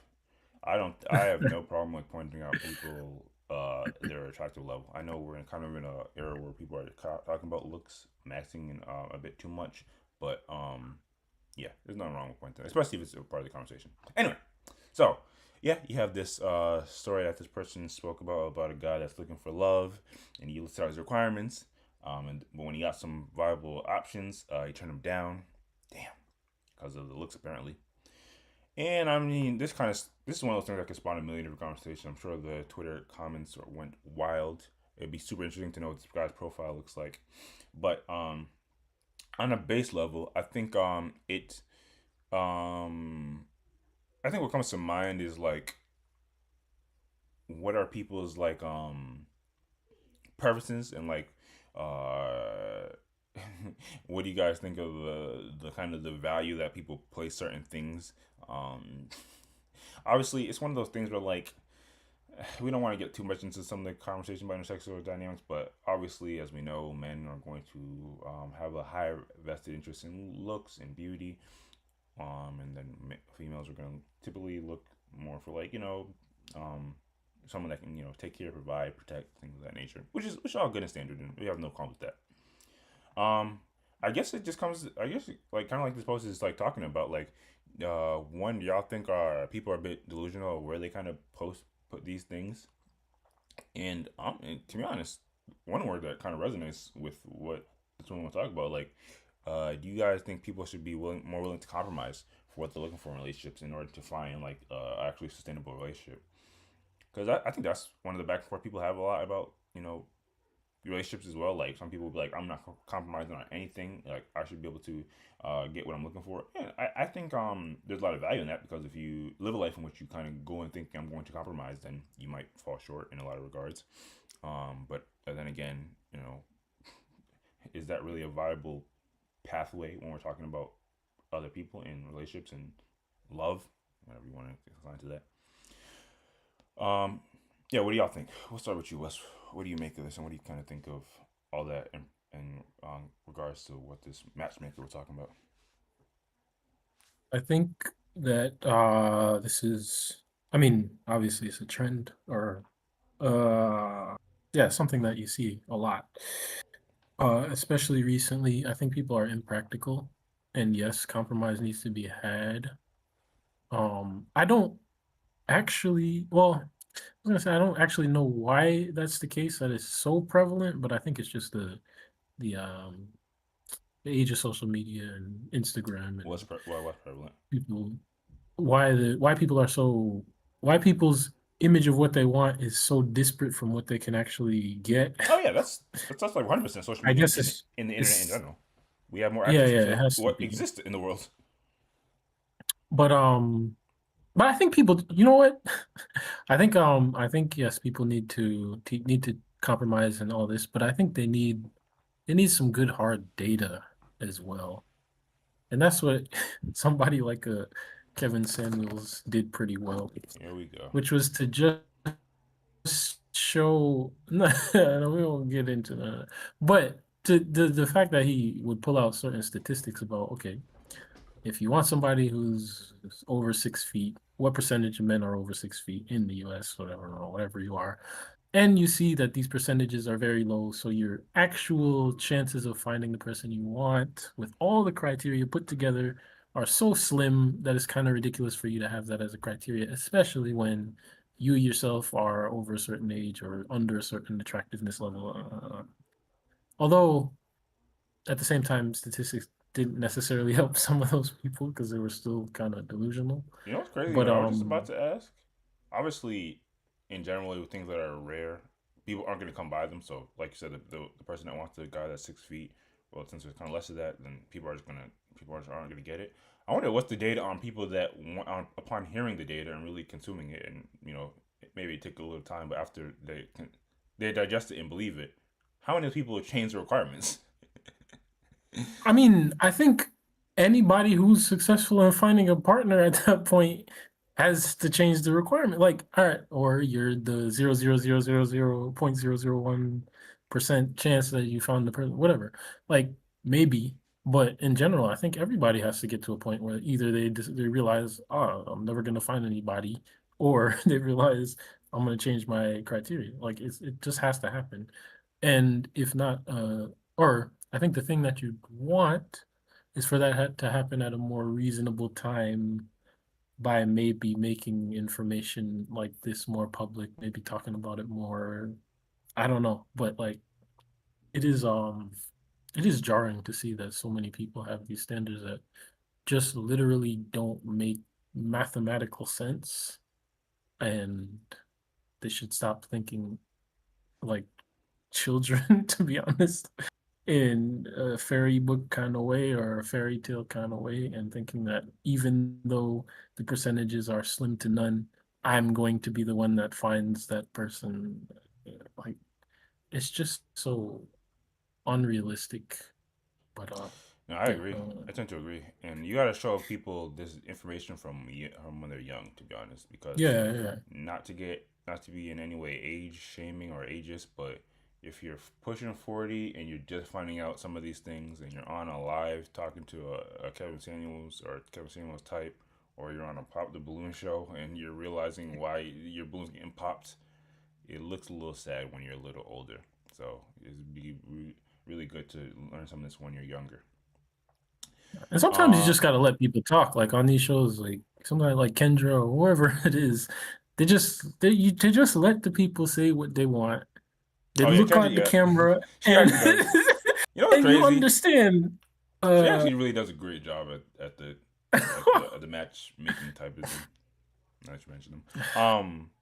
I guess just for the sake, what's an example of something you think both sexes should be willing to?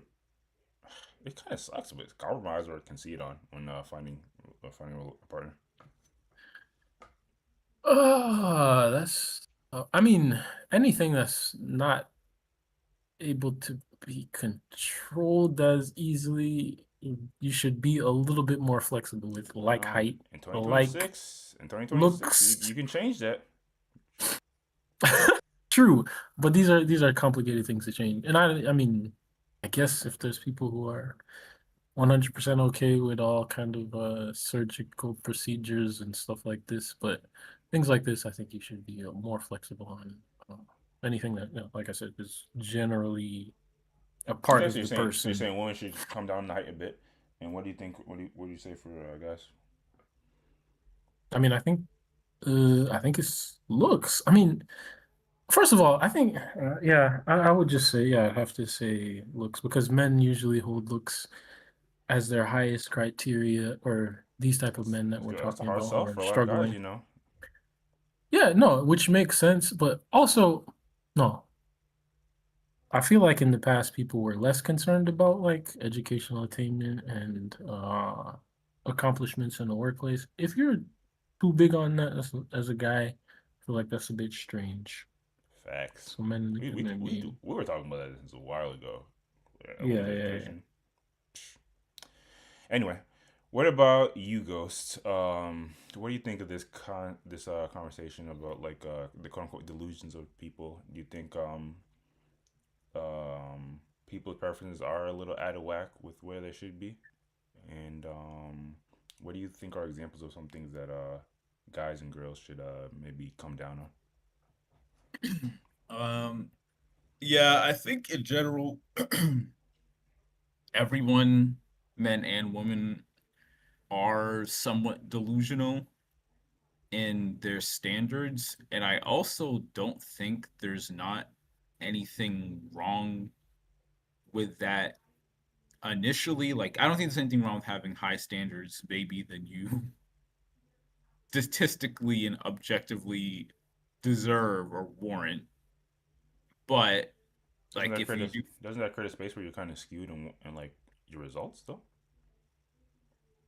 what do you mean? Like, as far as having difficulty finding the person that meets those Yeah, and requirements you need? obtaining.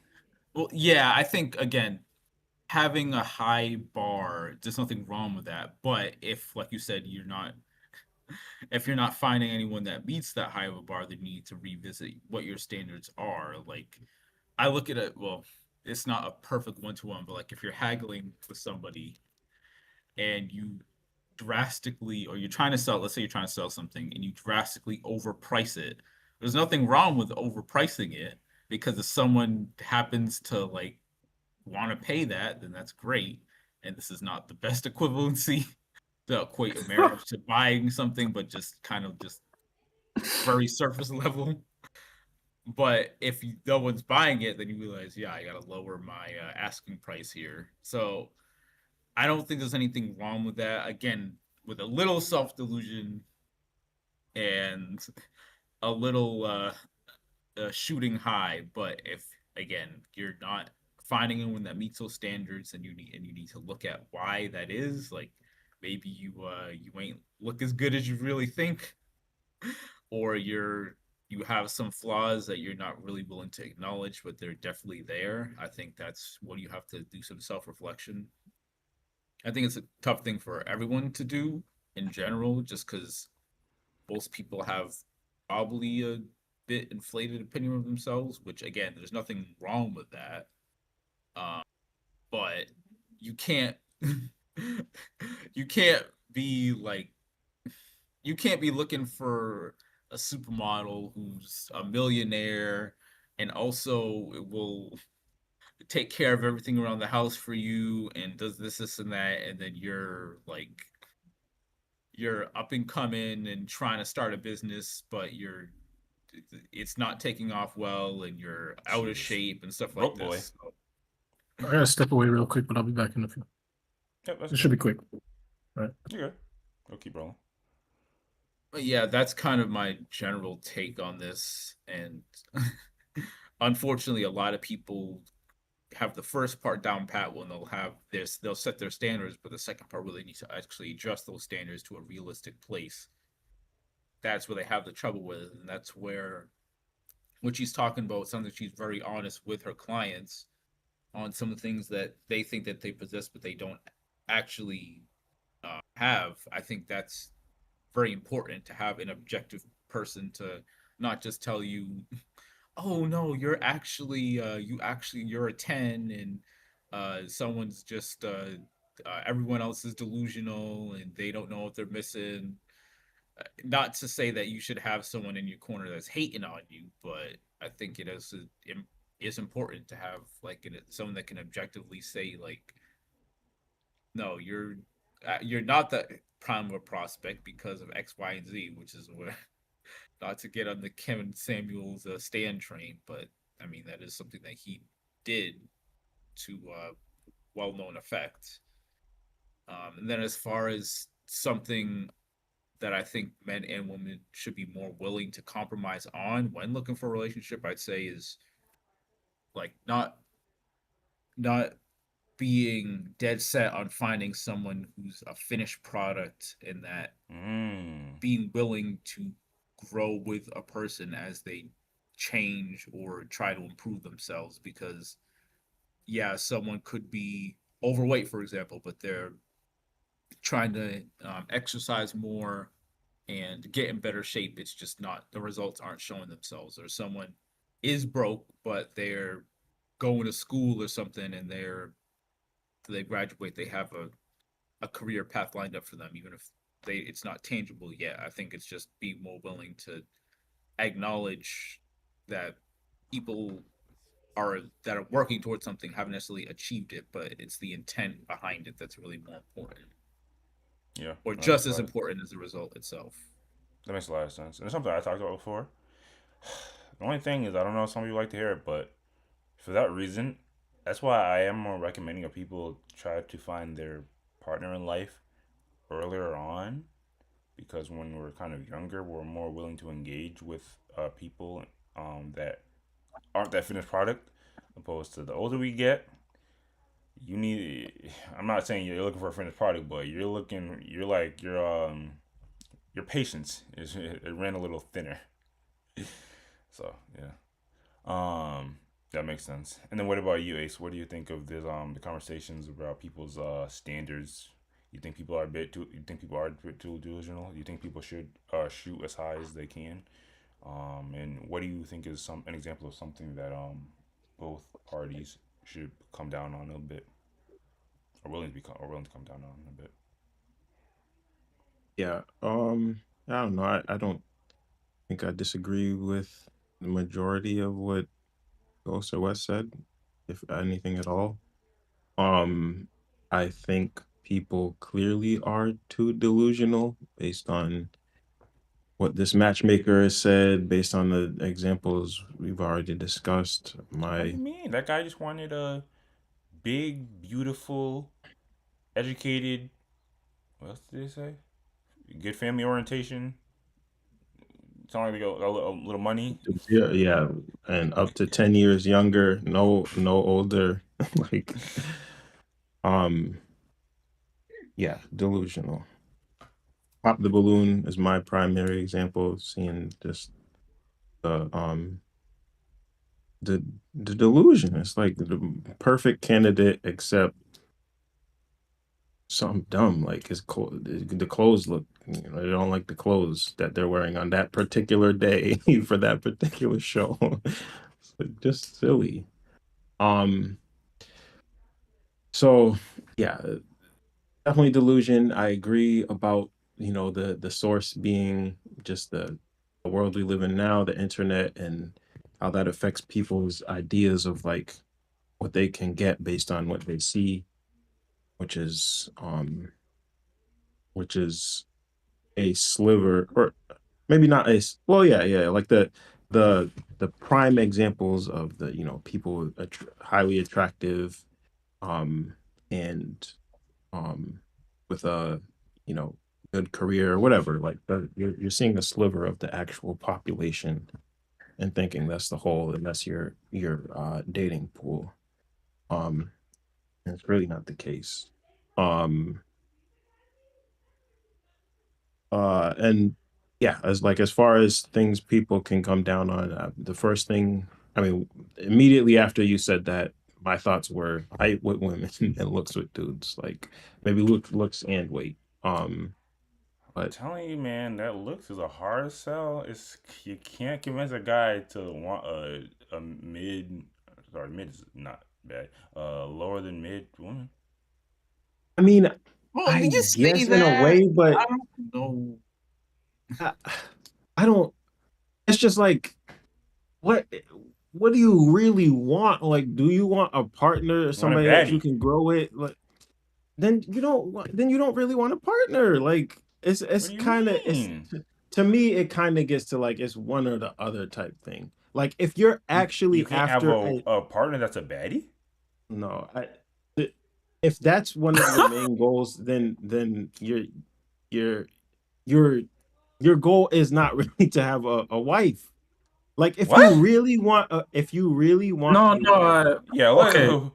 Well, first of No, all, no. we've all I guys have can't. always wanted women that are fair. Let's be clear. Let's be one I thousand percent clear. know No, but I the problem is with the quote unquote baddie is that in a lot of cases, the reason that they look like that is because that's all they focus their time and energy on, which means that they're not usually well-rounded in terms of everything else. So I think you're saying in terms of the exchange, a lot of Are the we thing, saying that especially on the women's internet, those power level people needs to be are not lower so they can be necessarily. a dutiful wife? What are we talking about? No, this is a No, no, no, no. percentage thing. This is a The percentage thing. exactly the selection of people that you see online that look like that are most likely spending their time and energy to look like that and not on much else. Not to say that they're not intelligent, but they're not necessarily intelligent, or they're not going to necessarily have everything. So when you look at a person who falls into that category, the chances are the percentages would show that it's more Let's likely get that that they're look off I, your face. Like, you face. not to say that they can't. it's There's just a like certain I'm gauging how much I want to feed into this because I couldn't force it and say that y'all are saying that uglier women are more likely to be well rounded, and that no. just sounds insanity. I Like, think it I sounds think crazy. Let's think of the it. best Let's way think to of say it from this. the male perspective. Let's look at the male side, because we've seen. I'm sure we've all seen the chart where, like, you got intelligence and you got what is it, like, Attractiveness or something. Or yeah, for man or woman? I thought you were talking about it's for stuff. men, it's like Okay, good. there's Them a women the, have the there's hot cream. it's a graph where one side is intelligence, and Oh, I think forget it's what the other side. testosterone and IQ. I think Yes, it's yes, testosterone and exactly. IQ. And like, Mm, the higher your testosterone level, the lower your IQ, versus it's just like it's a diagonal line where as you go up on the intelligence level, your testosterone level is Yeah, lower or that's something like that. because obviously guys that drops. are lower IQ tend to be in like laborious blue collar, or just straight up like not very intensively mental work. Or if you, I mean, no, this is a good point. The dudes that spend all their time in the gym or whatever that don't actually do Exactly. anything That's else, what they're spending their time it's on. the equivalent. Yeah, It's not yeah. a necessarily a judgment. It's just that you got X amount of Okay. time in the day. So it's the same application that we're saying for women. Where, like, It you was a got X stretch, but amount of time in the y'all day. pulled it back. So yeah, that's all I'm saying.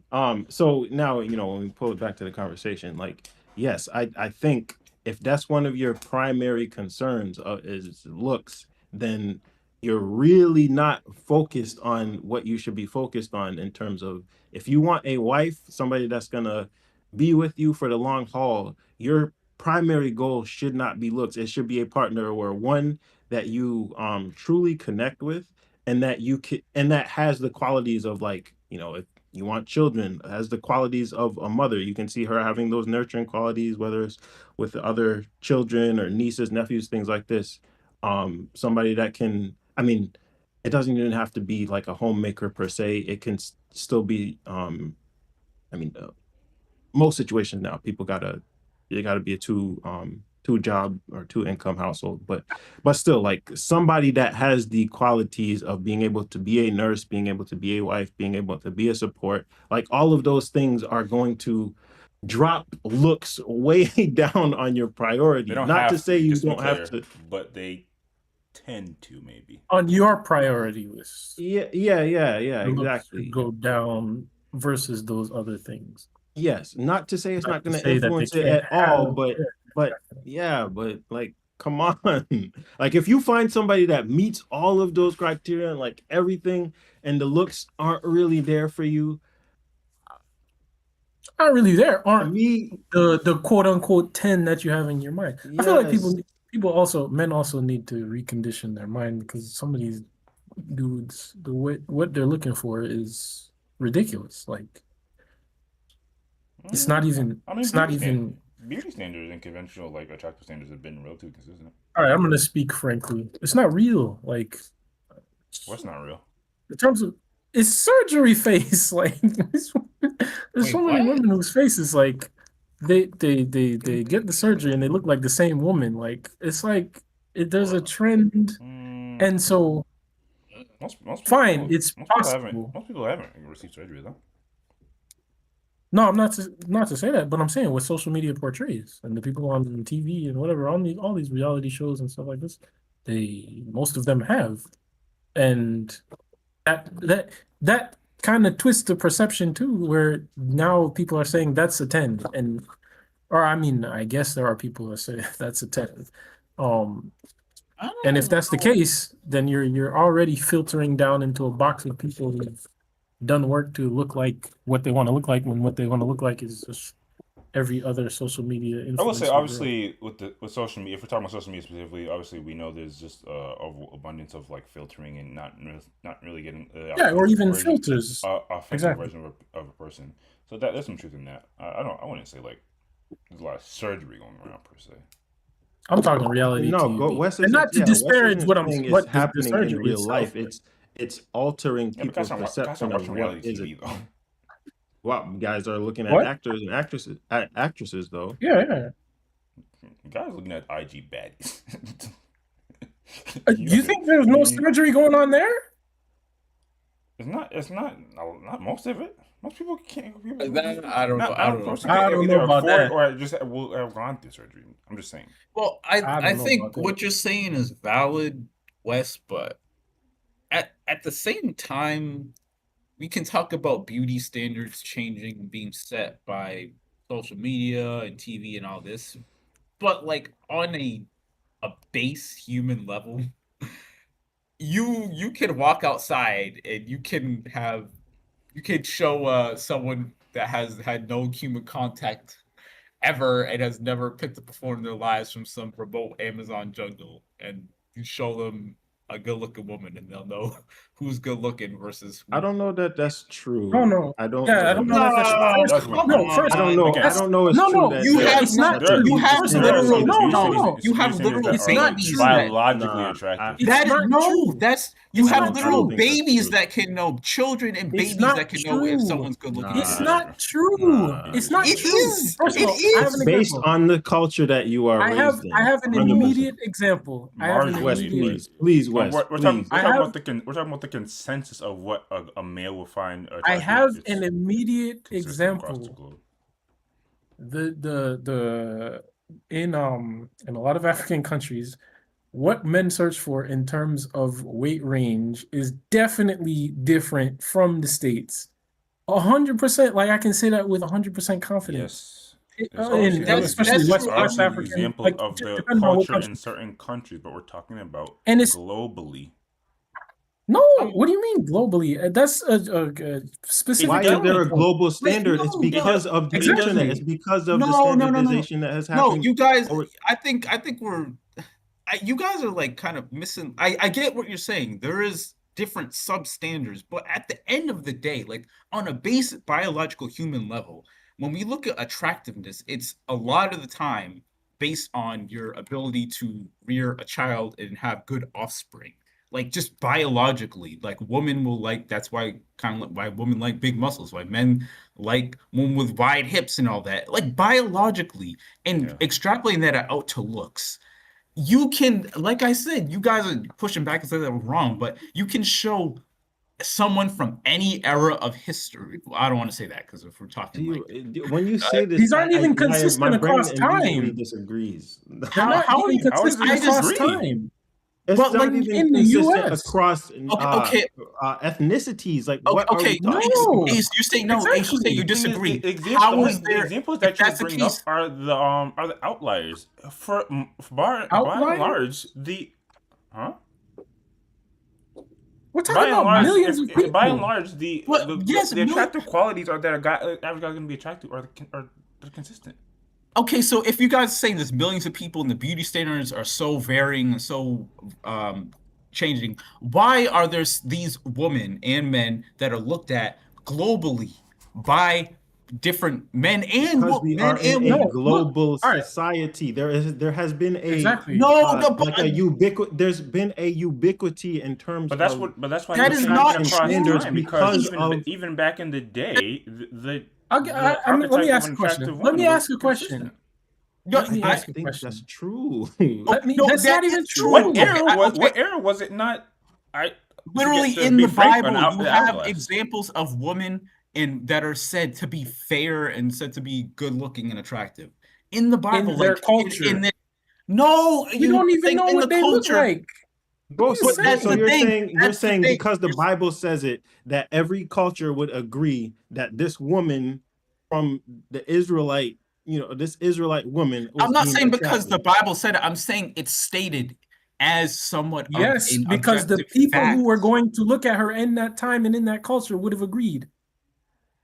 That's not, you're saying in that time and in that culture. It's not stated like that. It's not stated she was a 10 to. Well, I'd be kind of. So she was a 10 to all. It doesn't need to be stated. She would have been. It doesn't need to be stated. Okay. I have another. I have another. I still don't understand why you would change. And what suggests that? That's the thing. Yes, Helen of Troy. That's a good example. Most people are saying that the actual reconstruction. She wasn't even that nice. Like, bro, what are you? Okay, I have another example. Again, looking biblically, you have women of other nations that have never been seen by the Israelites before when they went into, like, for example, land of Canaan, and some of these women were looked at as attractive in so much that you had Israelite men going and sleeping with them because they viewed them as attractive and good looking.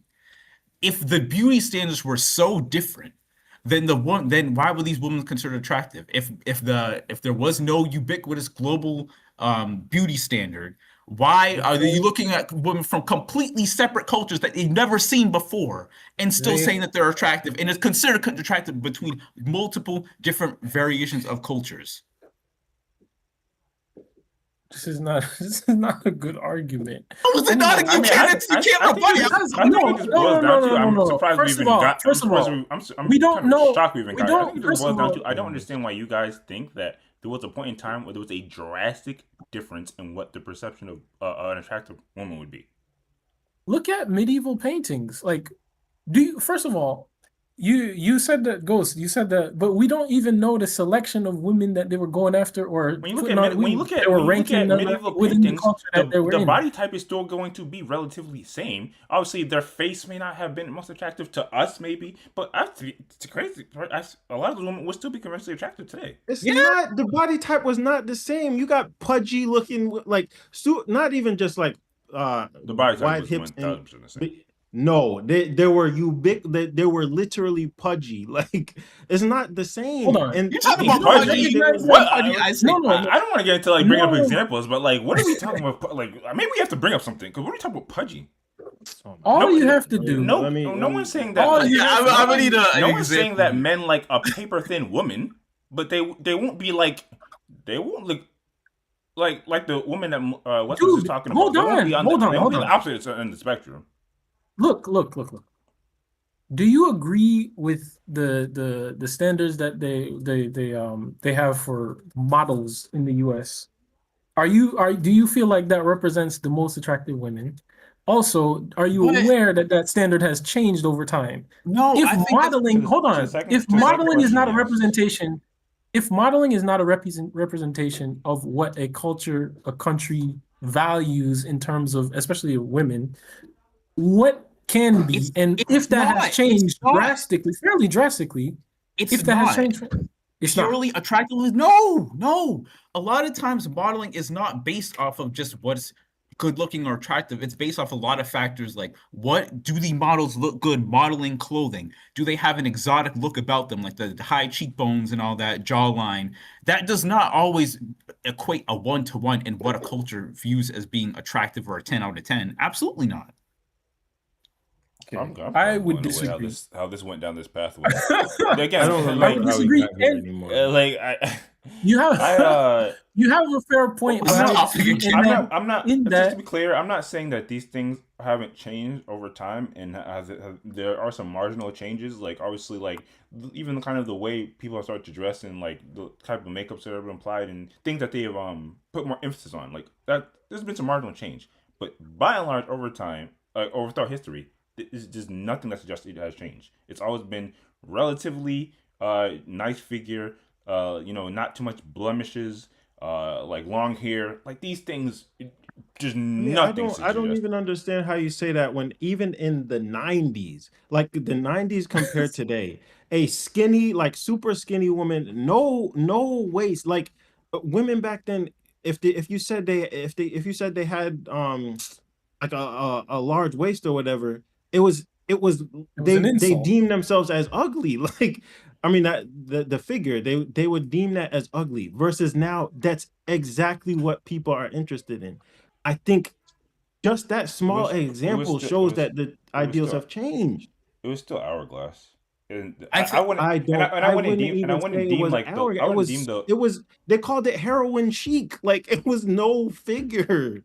it was still I do think by there's and a large difference the what's gonna between an hourglass shaped woman was gonna be attractive whether they're like thinner or a bit wider. That's All right, but I would see that I would the see that as point is not marginal. even the point, just to say, you didn't say it, but like the point is not what people accept or what people put themselves with or what people end up choosing. The point is the fact that there is an image that is portrayed in public that even if it is a model, okay, you can say it's not really to show, or they're not really being shown as the highest standard. But if they're modeling the clothes and the people are looking at that in order to buy the clothes, in order to have some type of aspiration to spend money on these things, and you see this in the ads and everything. There's an allure to it. It creates and it can influence the culture. And even if okay, we can because I can say okay, yeah, you're right because the models necessarily aren't what's on Instagram. But the fact of the matter is there is an Instagram, there is modeling, there are these things that have an influence on what people perceive as attractive during an era. you're And so the correct. fact, Those things are all influential. But at the end of the day, what I'm saying and what I think is the most important thing here is that if a man or woman sees a baddie, they're going to know that they're bad. They're going to know they're attractive. Like but there's literally they'll have a the biological reaction, reason, but regardless of the cultural okay, standard. fine, You but the have people reason, being attracted to friggin' Avatar, the blue Avatar people from Avatar, and thinking that they're attractive, and that's not based off of any beauty standards. It's just there's certain characteristics that humans biologically okay, like but to look at. the reason that we even went down this tangent is because I said that there are people being influenced to a certain standard of beauty that is not realistic, And I'm just saying that that is possible, that people are consuming so much content and looking at so much content of people that aren't even realistic or aren't, have been fabricated and or Photoshop, filtered, whatever. And they then take that to say, I don't want anything less than that.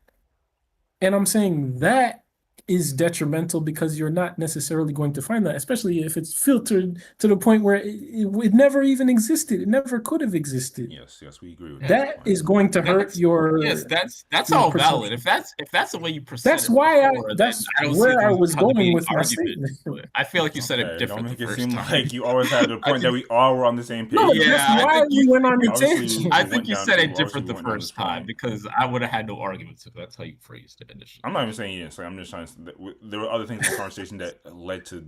It's on us getting tape, to so- where we Yeah, were. I can't remember how we Judge got here. himself. To be honest, it was kind of closer to what Ace was talking about, but that's neither here nor there. Dang, we're like, I'm about to be 4 for things that I just have this weird contention that I didn't really plan on. But the moral of the story is, yes, in order to achieve a sustainable relationship in which you're actually compatible with the person, you need to make sure your standards are not based in delusion, not based in what the internet is deeming as the standard that we need to obtain or strive to.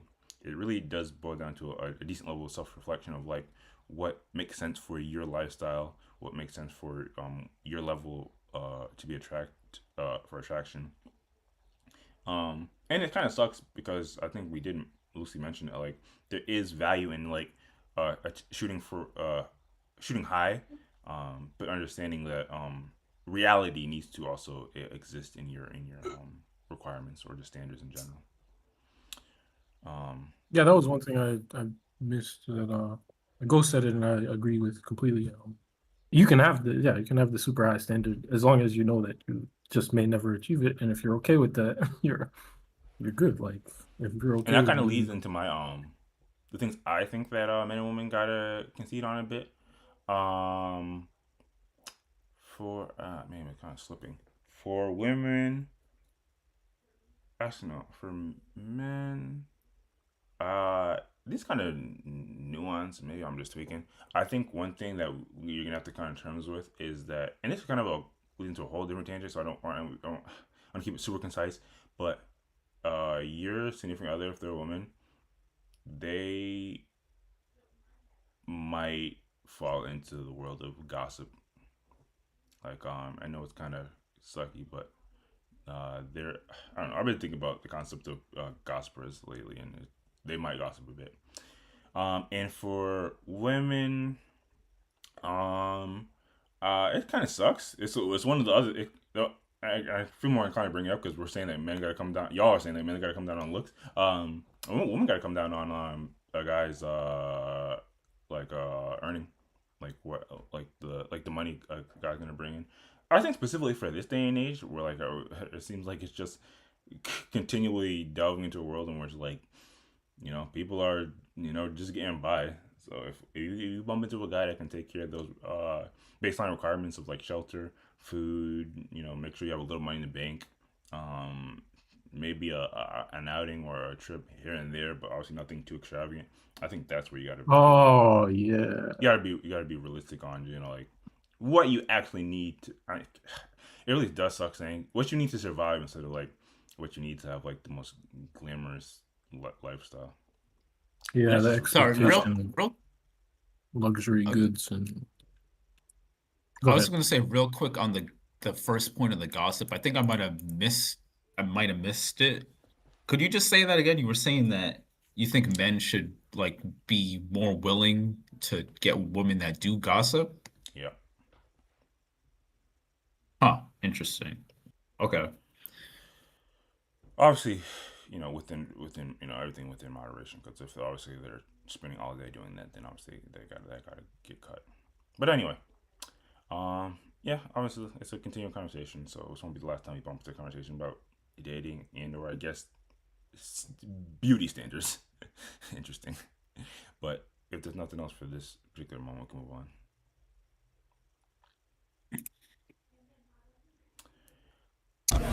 Twitter? Excuse me? Sorry, I'm trying to pause the video. It literally will not let me. It's stupid. That's X for you. And then last but not least, I brought this up recently, and y'all already kind of, I don't want to say fell or feed into something, but you basically kind of aligned with what social media was saying. Like, this is pointless and stupid. But Kai Cenat recently revealed he keeps a wall of hate comments from Twitter users that make fun of him, that make to make him more motivated. Sorry. So yeah, you know what's crazy, and it seems intentional, and you know we're not here to talk about any guy or anybody in particular, but it does seem like with the advent of them going more into the world of fashion, that Kai Cenat is going down the Kanye West route, and it really seems this is kind of like a Kanye type of activity to like line up all your haters and all the hateful things that people said, and like damn near make a song out of it, or in his case make a hate wall out of it. So let's just watch this clip real quick and actually see it for yourselves, and we can break it down. What y'all make of it? Or to embrace hate. Embracing hate, you have to find ways to weaponize it.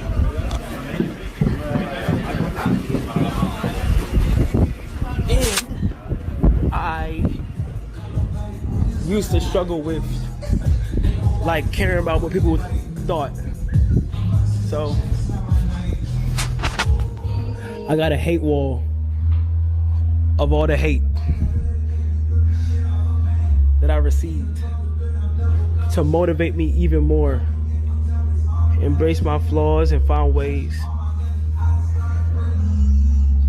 you know, to Fucking posing. make amazing things. They don't believe until you make it cool. It is currently February 12th at 3:40. Go back on. I want to see if we can. No, blow that back up. I want to see if we can find a good space where maybe we can.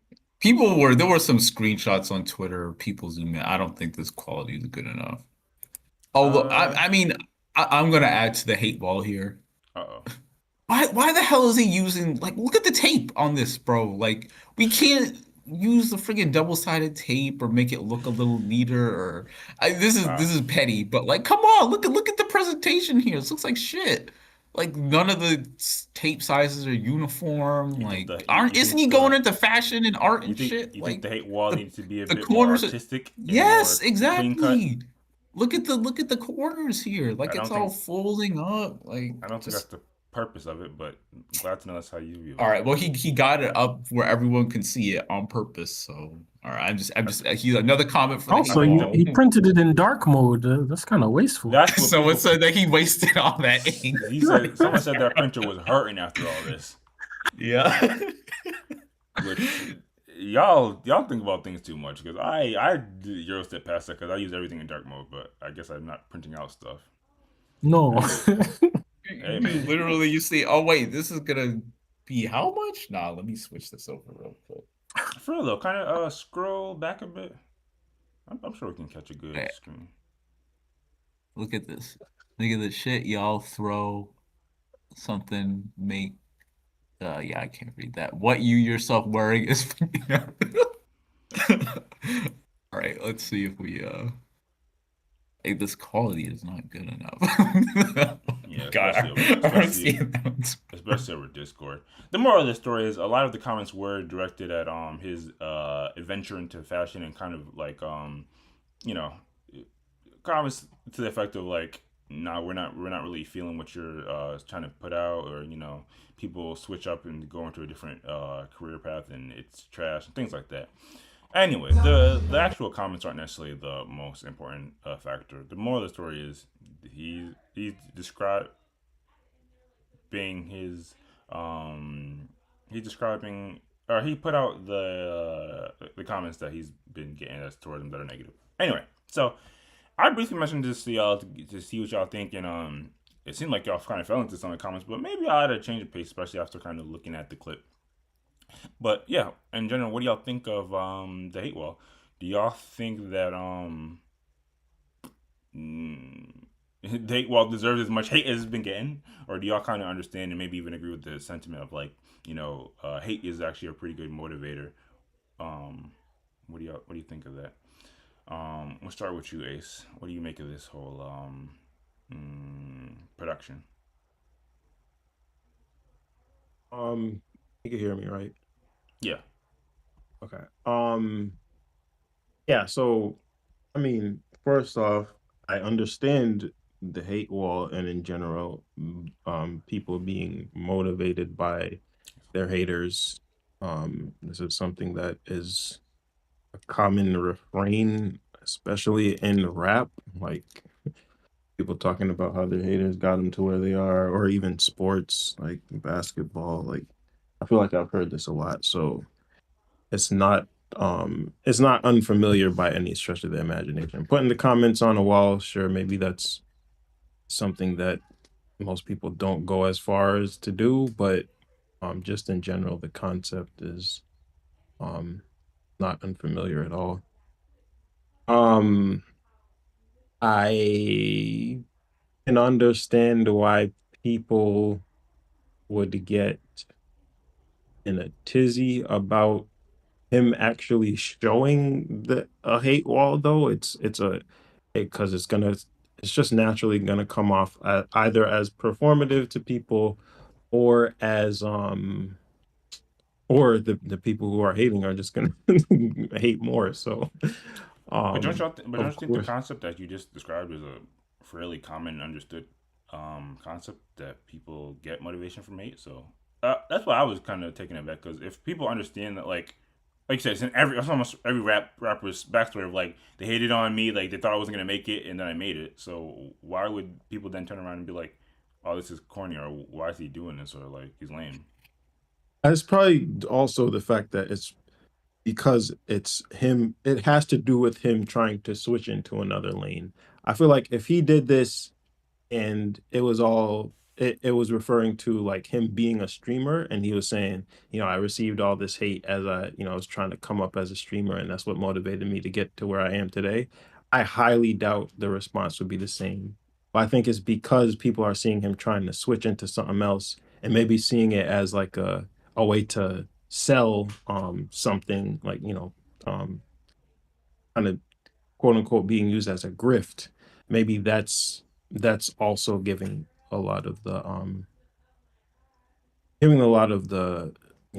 impetus to people to um So what? You're saying it's because he did it hate too on. early? If you had waited till something actually he sold a product that actually was like a No, banger.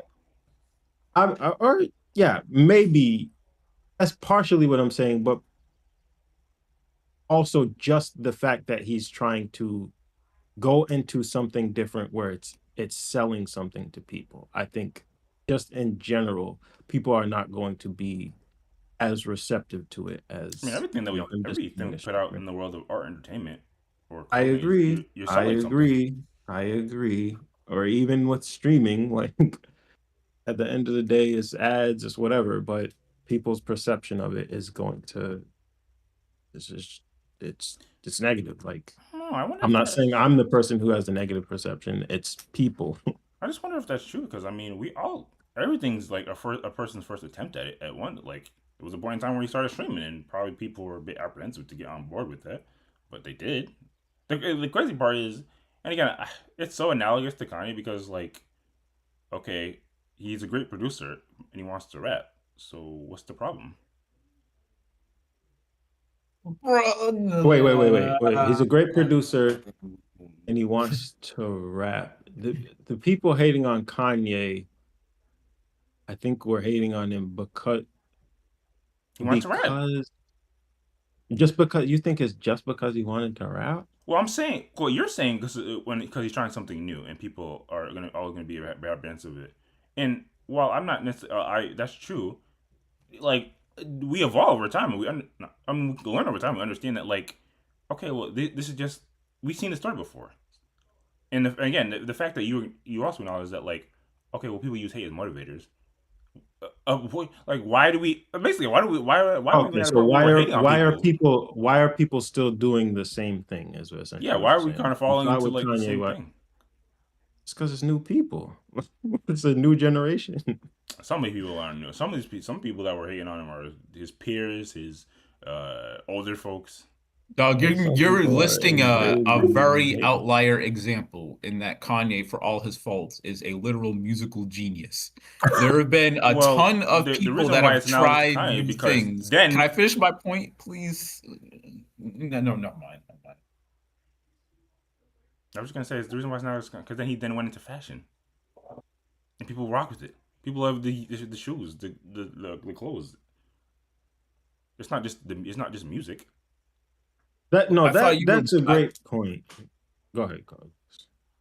So I thought you were making the equivalency of when you went from production to music. I guess the same thing will happen from music to fashion, but it's more so. It's not about Kanye specifically, even though people were hating on him. It's about people in general are just going to hate on people trying new things when they're unproven in it, when they already had haters in the first place. There's a lot of cases where it does not work out because we're not good at the new things they try. Not saying the hating is validated, but listing an outlier example as someone succeeding on it as something after getting hate for it is not like that doesn't mean that people are going to stop hating because of this one thing, because there's been a ton of other examples where people have failed. And that's fair. And, yeah, and people that do. Sorry, go ahead. People do have that general restraint of like stay in your lane type thing. Like when they see somebody switch up, regardless of whether it's good or not, I feel like there's always going to be a certain percentage, a loud percentage, maybe it's small but loud, of people are just going to hate because they don't want to see they don't want to see somebody be successful in like multiple things. And that's fair. And that low-key just might be the answer. Because that's great. I mean, it's not even. I don't even think it's that they don't want to see people be successful in multiple things. I think it's that they don't want them to necessarily take away time or energy from the thing that they like. That could be part of it too. Now we're getting to a point where it makes sense to me. People, speaking about Kai, people definitely love the streaming. So now that he's having, there's a lot of people that are hating on him for the fashion stuff that also hated on him for the streaming. Like I think that he has more haters that just hate him in general more so than or like fans. All right. Well, the thing what she said makes sense. So let's just kind of stay down one pathway. It can make sense. I just don't think that it's accurate or true. No, but it can apply to certain people. It's not necessarily. It's not necessarily.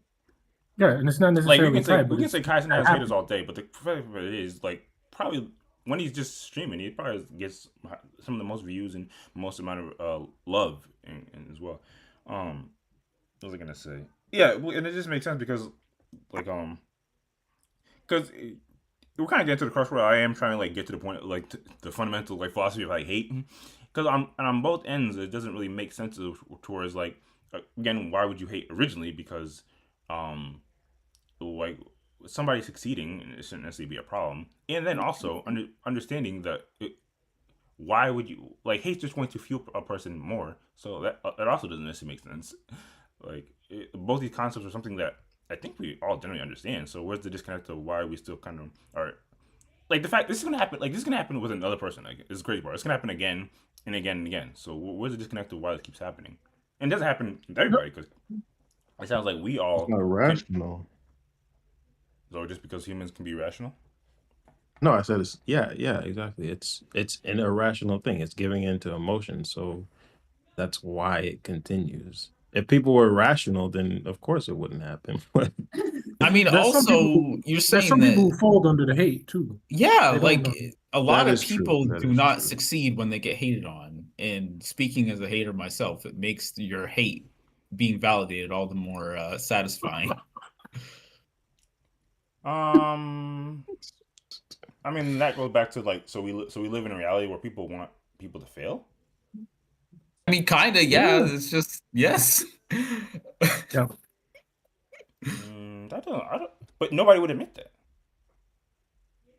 that. Haters would. Mean, yeah. What are you talking about? Yeah, I don't hate on all things. I'm sure one of those are haters the minority because if you go up to the average person. If you go to the average person, they have the only reason why I pause there because the first thing that came to my mind is like sports. in sports, and this Yeah. actually are the literal definition. But outside of that, okay, say you just have a peer, like, okay, this guy wants to be a doctor. No one's going. It would be you would be the 1%, less than 1% of people if you said, "Oh, I don't want that." I think there I'm needs to trying be a to very think. important distinction between entertainment and real life, because even though it's an entertainment thing. sports and media and all that is real to the people, like the stars living in it, to us it's almost more like a spectacle. So I absolutely, like, if I knew, for example, James Harden, I despise James Harden's game. I hope that he never wins a championship at all. If I knew James Harden personally, I certainly wouldn't feel that way. If he was like my friend or something, then sure, I'd be like, yeah, go, James, go. But because I don't know him personally, all I know is the persona as a basketball player. I'm rooting for him as a basketball player to fail and to lose, and that just kind of gets extrapolated out to any But you don't type want him of to be media. homeless Yeah, exactly. Like, without a I think there's a job. distinction, because James Harden, the basketball player, is different than James Harden, the person. Like, if I found out like James Harden has to retire because he has a season-ending or career-ending injury, I'm gonna be like, damn, that sucks for him, because that's different than the entertainment aspect. And This that, is actually starting to when make you look sense. at when you look at streaming, Kai Cenat, I don't want I'm happy that Kai Cenat as a person is like a millionaire, whatever he is. He can live a comfortable life, but when it comes to his content, like, I don't really have any vested interest in seeing that succeed, even though him as a person, I think there's a distinction. It's just kind of what, from an entertainment standpoint, what is put out for consumption, and how does that differ from real life? Yeah, it's starting to make sense. I think even more outside of the lack of rationality to it. I think one, it stems from the disconnect in like humanity sometimes. Like, sure, we don't necessarily see people as people unless we actually know them. And two, I think this is a thing that's more applicable to art, entertainment, sports. That the selling you something to consume. I think that's where this comes into play. Because again, I don't think for like if somebody wants to be in the medical field, somebody wants to be an engineer. Like, again, I guess anybody's susceptible to this, but you'd be kind of weirdly in the smallest minority if you still had some inclination of wanting that person to succeed in that. I think is that clicking? Is that making sense? I think so. Fair enough. So I guess the moral of the story is, if you are signing up to try to be in the world of art, sports, entertainment, you should be ready for that. So is that why the hate wall doesn't make any sense? Because he should have just been ready for it in the first place. No, I think for me at least, for Kai Cenat personally, the hate wall makes sense. He can be wondering, like, why are people hating on me and what I do? But he's looking at it as him as a person. He's creating this content that's a part of him personally. But people aren't really hating on him personally, with some exceptions. There are some people that just for some reason, like, they see Kai Cenat in the street, they hate him. But for the most part, people aren't hating on him personally. They're just hating on his persona / his content. And I just feel like the real moment is just don't take it personal, because for the most part, people aren't personally What is taking hating. it personally? I mean, I don't know how to explain it. It's just like thinking that people actually mean ill on you specifically as a human being. I think there's a drastic distinction between that and wishing ill on you as just an entertainer.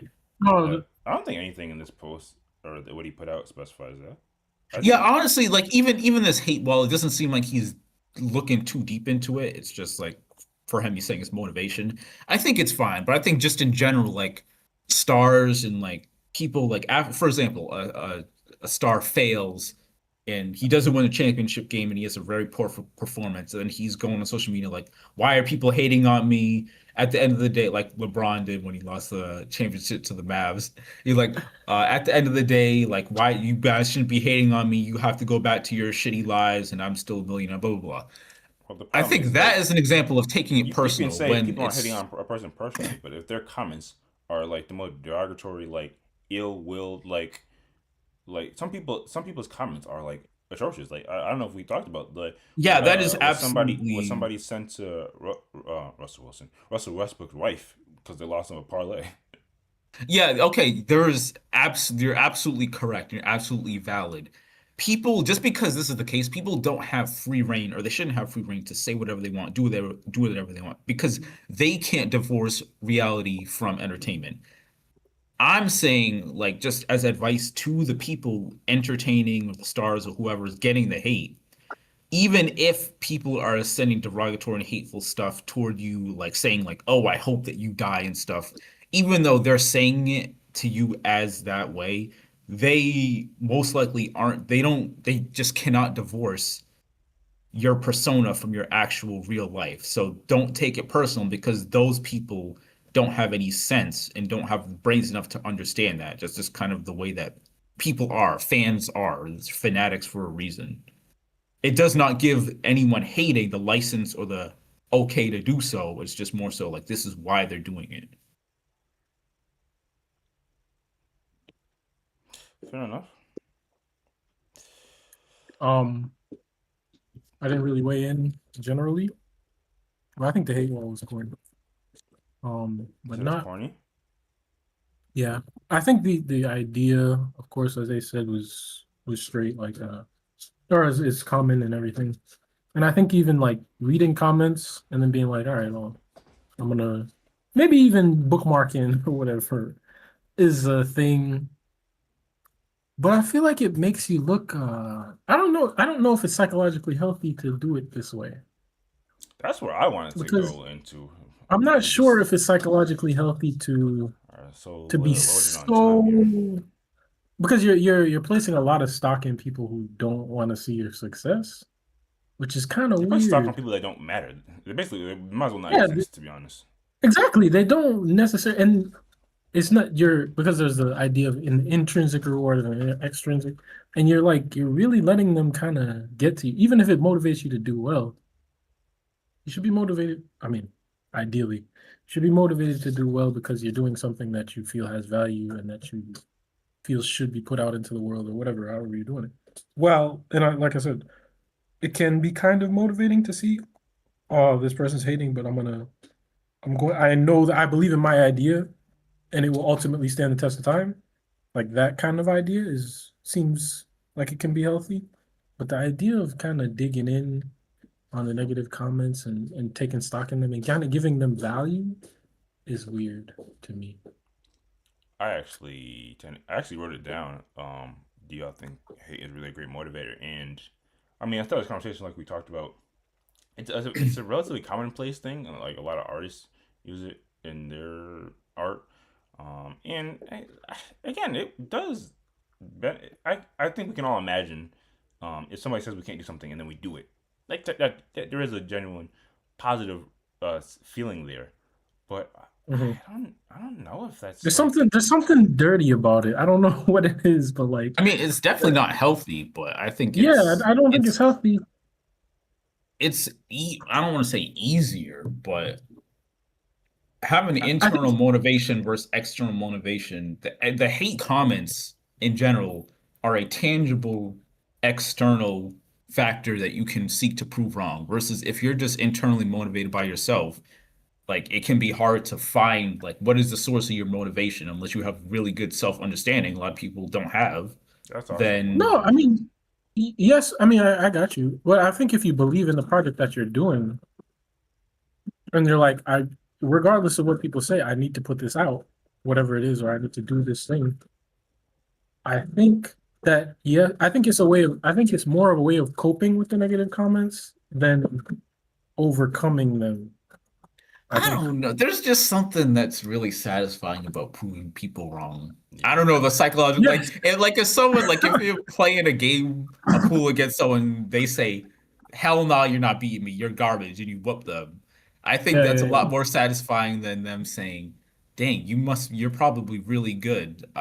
If you beat me, then GG's," or something. I don't know what the quote would It be I for seems think the it I opposite, seems think we can but cheap acknowledge though. there's a It seems cheap. satisfaction to it. I don't Yeah, know about yeah. cheap, bro. I When I tend to win it, I prove believe someone wrong. It doesn't feel cheap. It feels I tend to satisfying. believe So that the internal motivation is the ideal space to be in. But like you said, I don't know if most people really inherently. I don't know. Either they inherently don't have it, and or they don't do enough self reflection to understand why, or I think. they just don't see it. Oh, I think for Ghost's example though, there's two sides to the coin where like okay, you can have the example where somebody says you're not gonna win, and you say, yeah, I'm gonna win, and you have that internal motivation to beat them from like a pride standpoint. There's also the side where when you lose in those games, you feel that much worse.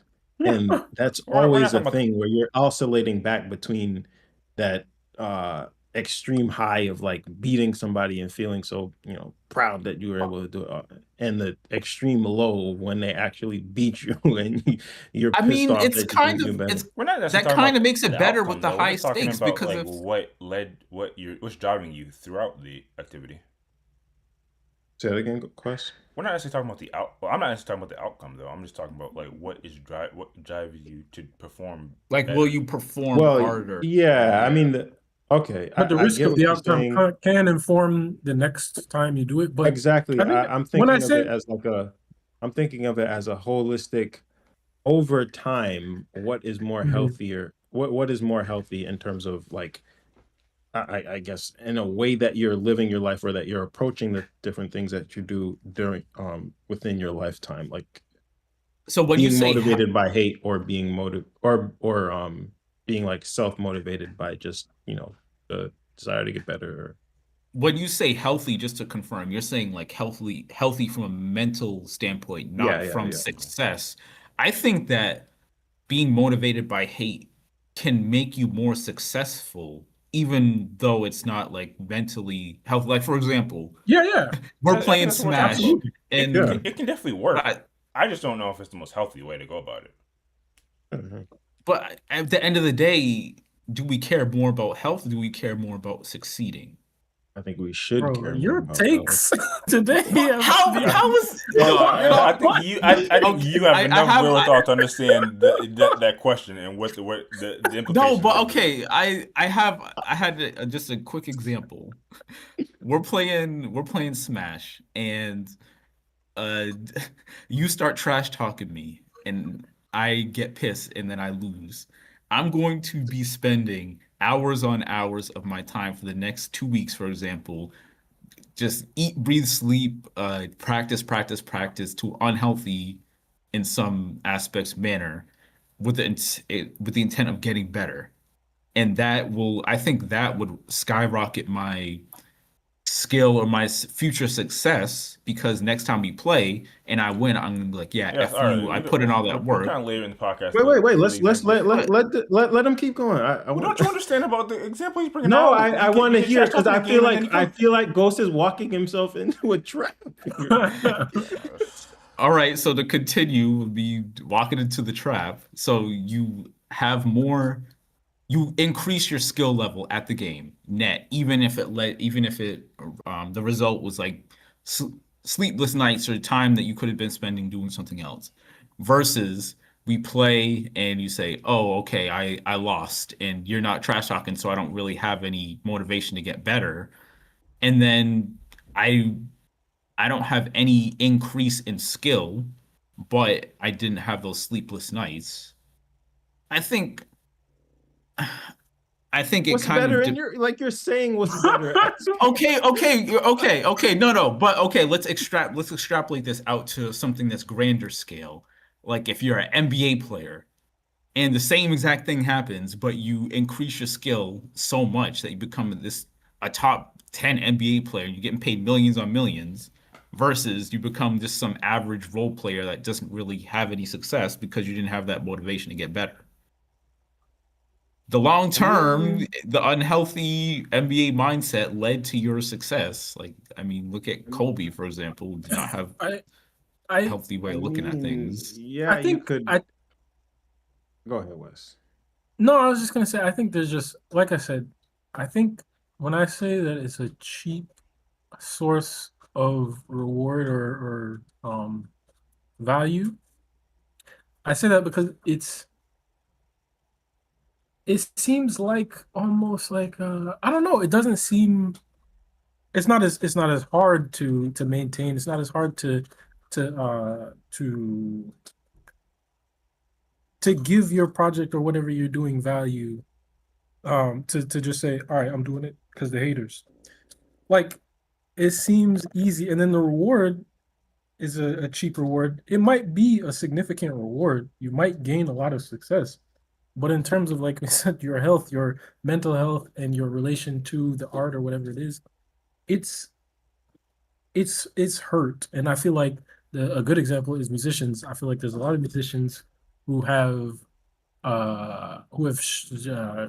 tried their best, and been fueled by something like the haters or hate or whatever, and their mental health has suffered, and they end up in a bad place. Whether it's a compounding effect of their mental health effects that or mental health issues that they had before, or whether it's a predisposition for mental health disorder.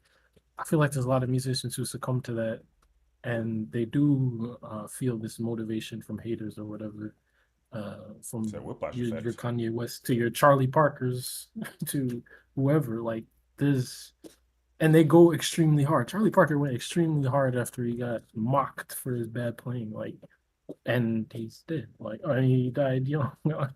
He died young, but we're still talking about him today because he was a legend. Exactly. Is that what we deem success?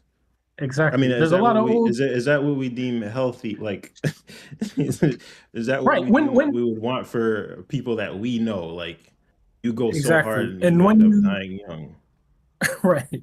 When you hear about people I know, no, but if the musician going super hard and not having the best life leads to them having good music that I enjoy, I mean, low key, the disconnect of humanity. But the contrast we should consider it that way. I think, like, don't just look at this person as just some being divorced from an actual, like, a life with actual family. Yeah. Like, there's 8 billion people, bro. Like, if we don't look at everybody as an individual human. If that's not the comment that signifies it's time to wrap it up, I don't know. I am joking. I'm joking. No, but I just want to say there's a contrast with musicians that too are able to grow old, and the respect that they have in the community, musician community, and the humility that they still maintain. Like, I've heard stories about older musicians that are still around, and the way that they're still, willing to be students of the music and learn from younger people and all this stuff. Like, there's levels of human interaction that some people couldn't attain because of these modes of living that were either, like I said, either feeding on them. I'm not going to say which way the causation goes, but whether they were feeding on the mental health issues that they already had or the problems in their life, or whether it continued to contribute to their degradation. But there is a path in which you can grow old and be respectful and have more meaningful, or a lot more meaningful, interactions with people, and still be a whole legend. Like, those people are so greatly respected and that are in that lane now. It's a lot less likely, though. Not really. I mean, yes, really, kind of. I mean, I don't know. I hear stories about Ron Carter. We remember a lot. The most recorded jazz bassist in the history of the world. I'm not saying there aren't.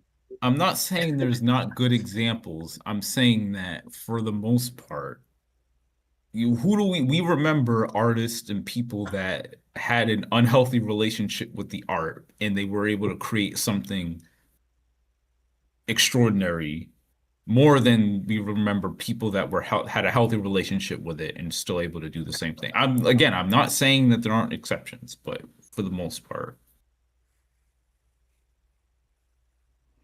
there's definitely truth to that. No. And again, maybe it just boils down to, like, what do you prioritize in this world? That end all be all highest level of success, or if you were able to live a life in which you were had a more healthy mindset and found enrichment in that. How all this stems from the Kai Cenat hate wall is a bit beyond me, but I definitely always I'm moving along because it's sake, but I definitely enjoy when we get to some of these tangents. even as unexpected as some of them are. Yeah, salute to Kai. Salute to those out there that are currently being motivated by hate, and salute to those who are currently living a life in which they are self-motivated and they don't need anything else. Also, I don't think I mentioned, but the reason why this is so people think it's corny performative is because he literally has it in a public place. If it was about self-motivation, why do other people need to see it? Put that shit in a fucking dark closet that you go to by yourself. I don't know, and we don't know what his current accommodations are, but yeah, it seemed like he was in some type of villa or some type of production studio in Italy, and maybe that's just something he wanted to, put together. Maybe his team benefited from that as well. Seeing the hate wall and seeing him put investment into that. I'm so sure. I can't speak on these things. I think some of the initial questions I asked, even going through the minutia of some of these conversations that we've been having, of like, if he's already being motivated to hate, why is it rational even would you continue to hate on him? But hey, man, it is what it is. I'm sure we'll broach the conversation more at a later time.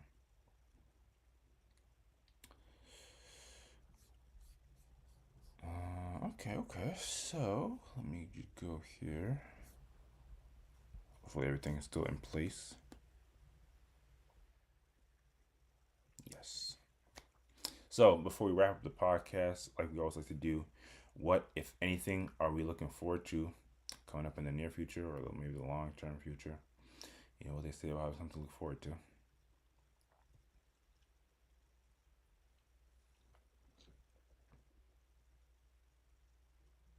What was mine last week? What was mine last week?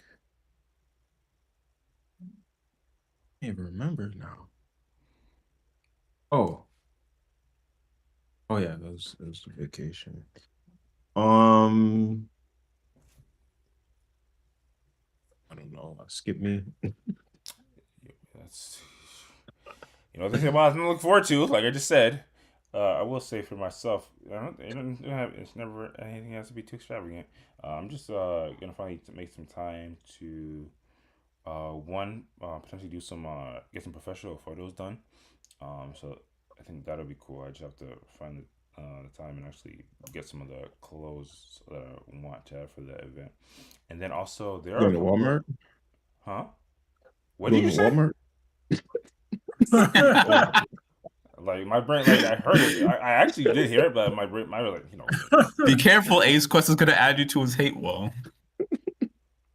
I feel like I used to have something like that. The craziest part, I think maybe somewhere I used to have to have something like that. No, I won't be freaking Walmart for that, but I probably will at this point go somewhere a bit more low tier, maybe like a Marshalls.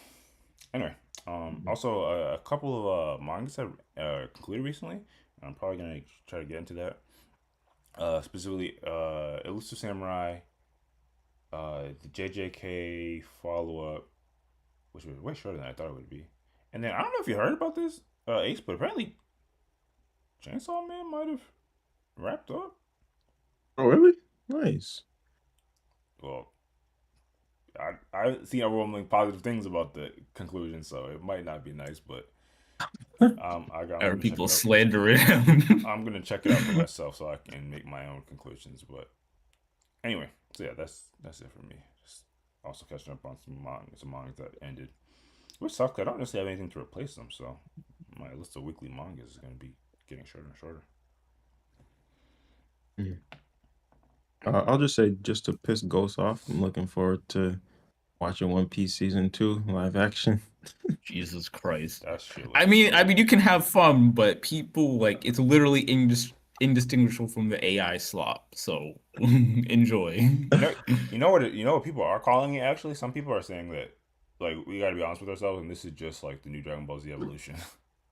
No, I saw someone tweet that if Oda endorsed Dragon Ball Evolution, people would say they loved it.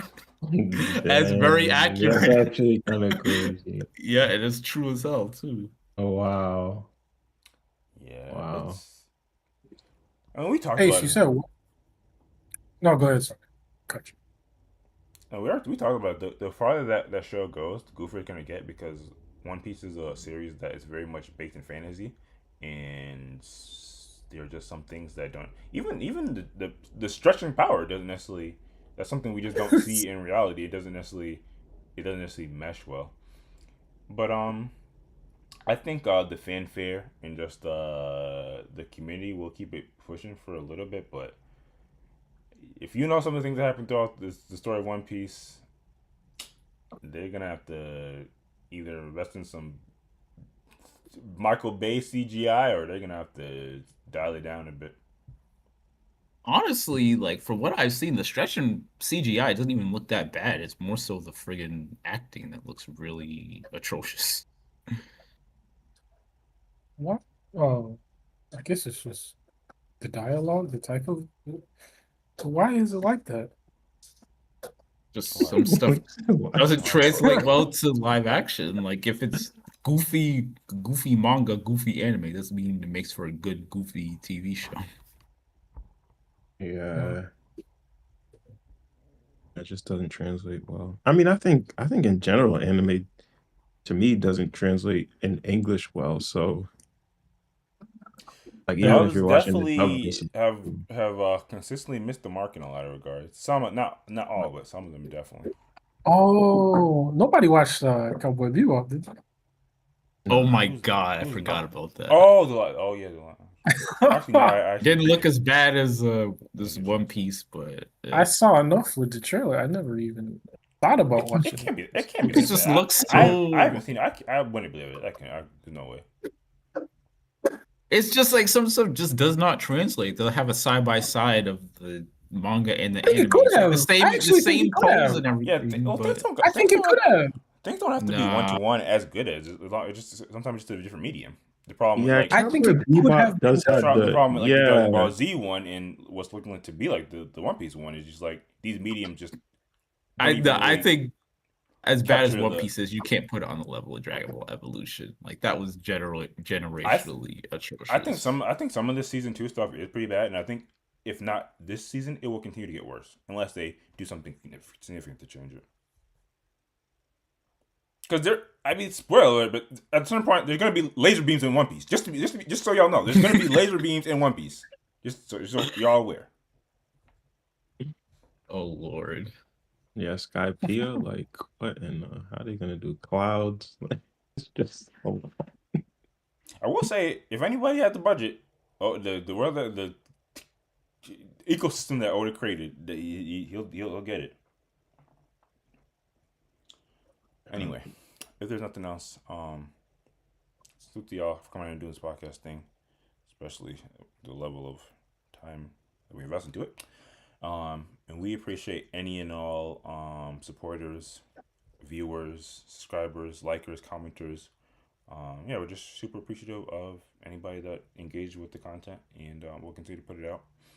And we hope that by consuming our podcast, that you might have gained a perspective or learn something new. Like in the not too distant future, you probably will be able to rent a person, and hopefully that doesn't lead to a whole new economy of trafficking and nonsense. Anyway, or you just find us entertaining. And if none of that happened for you, now we have to say to you is be warned and be filled. Thank you.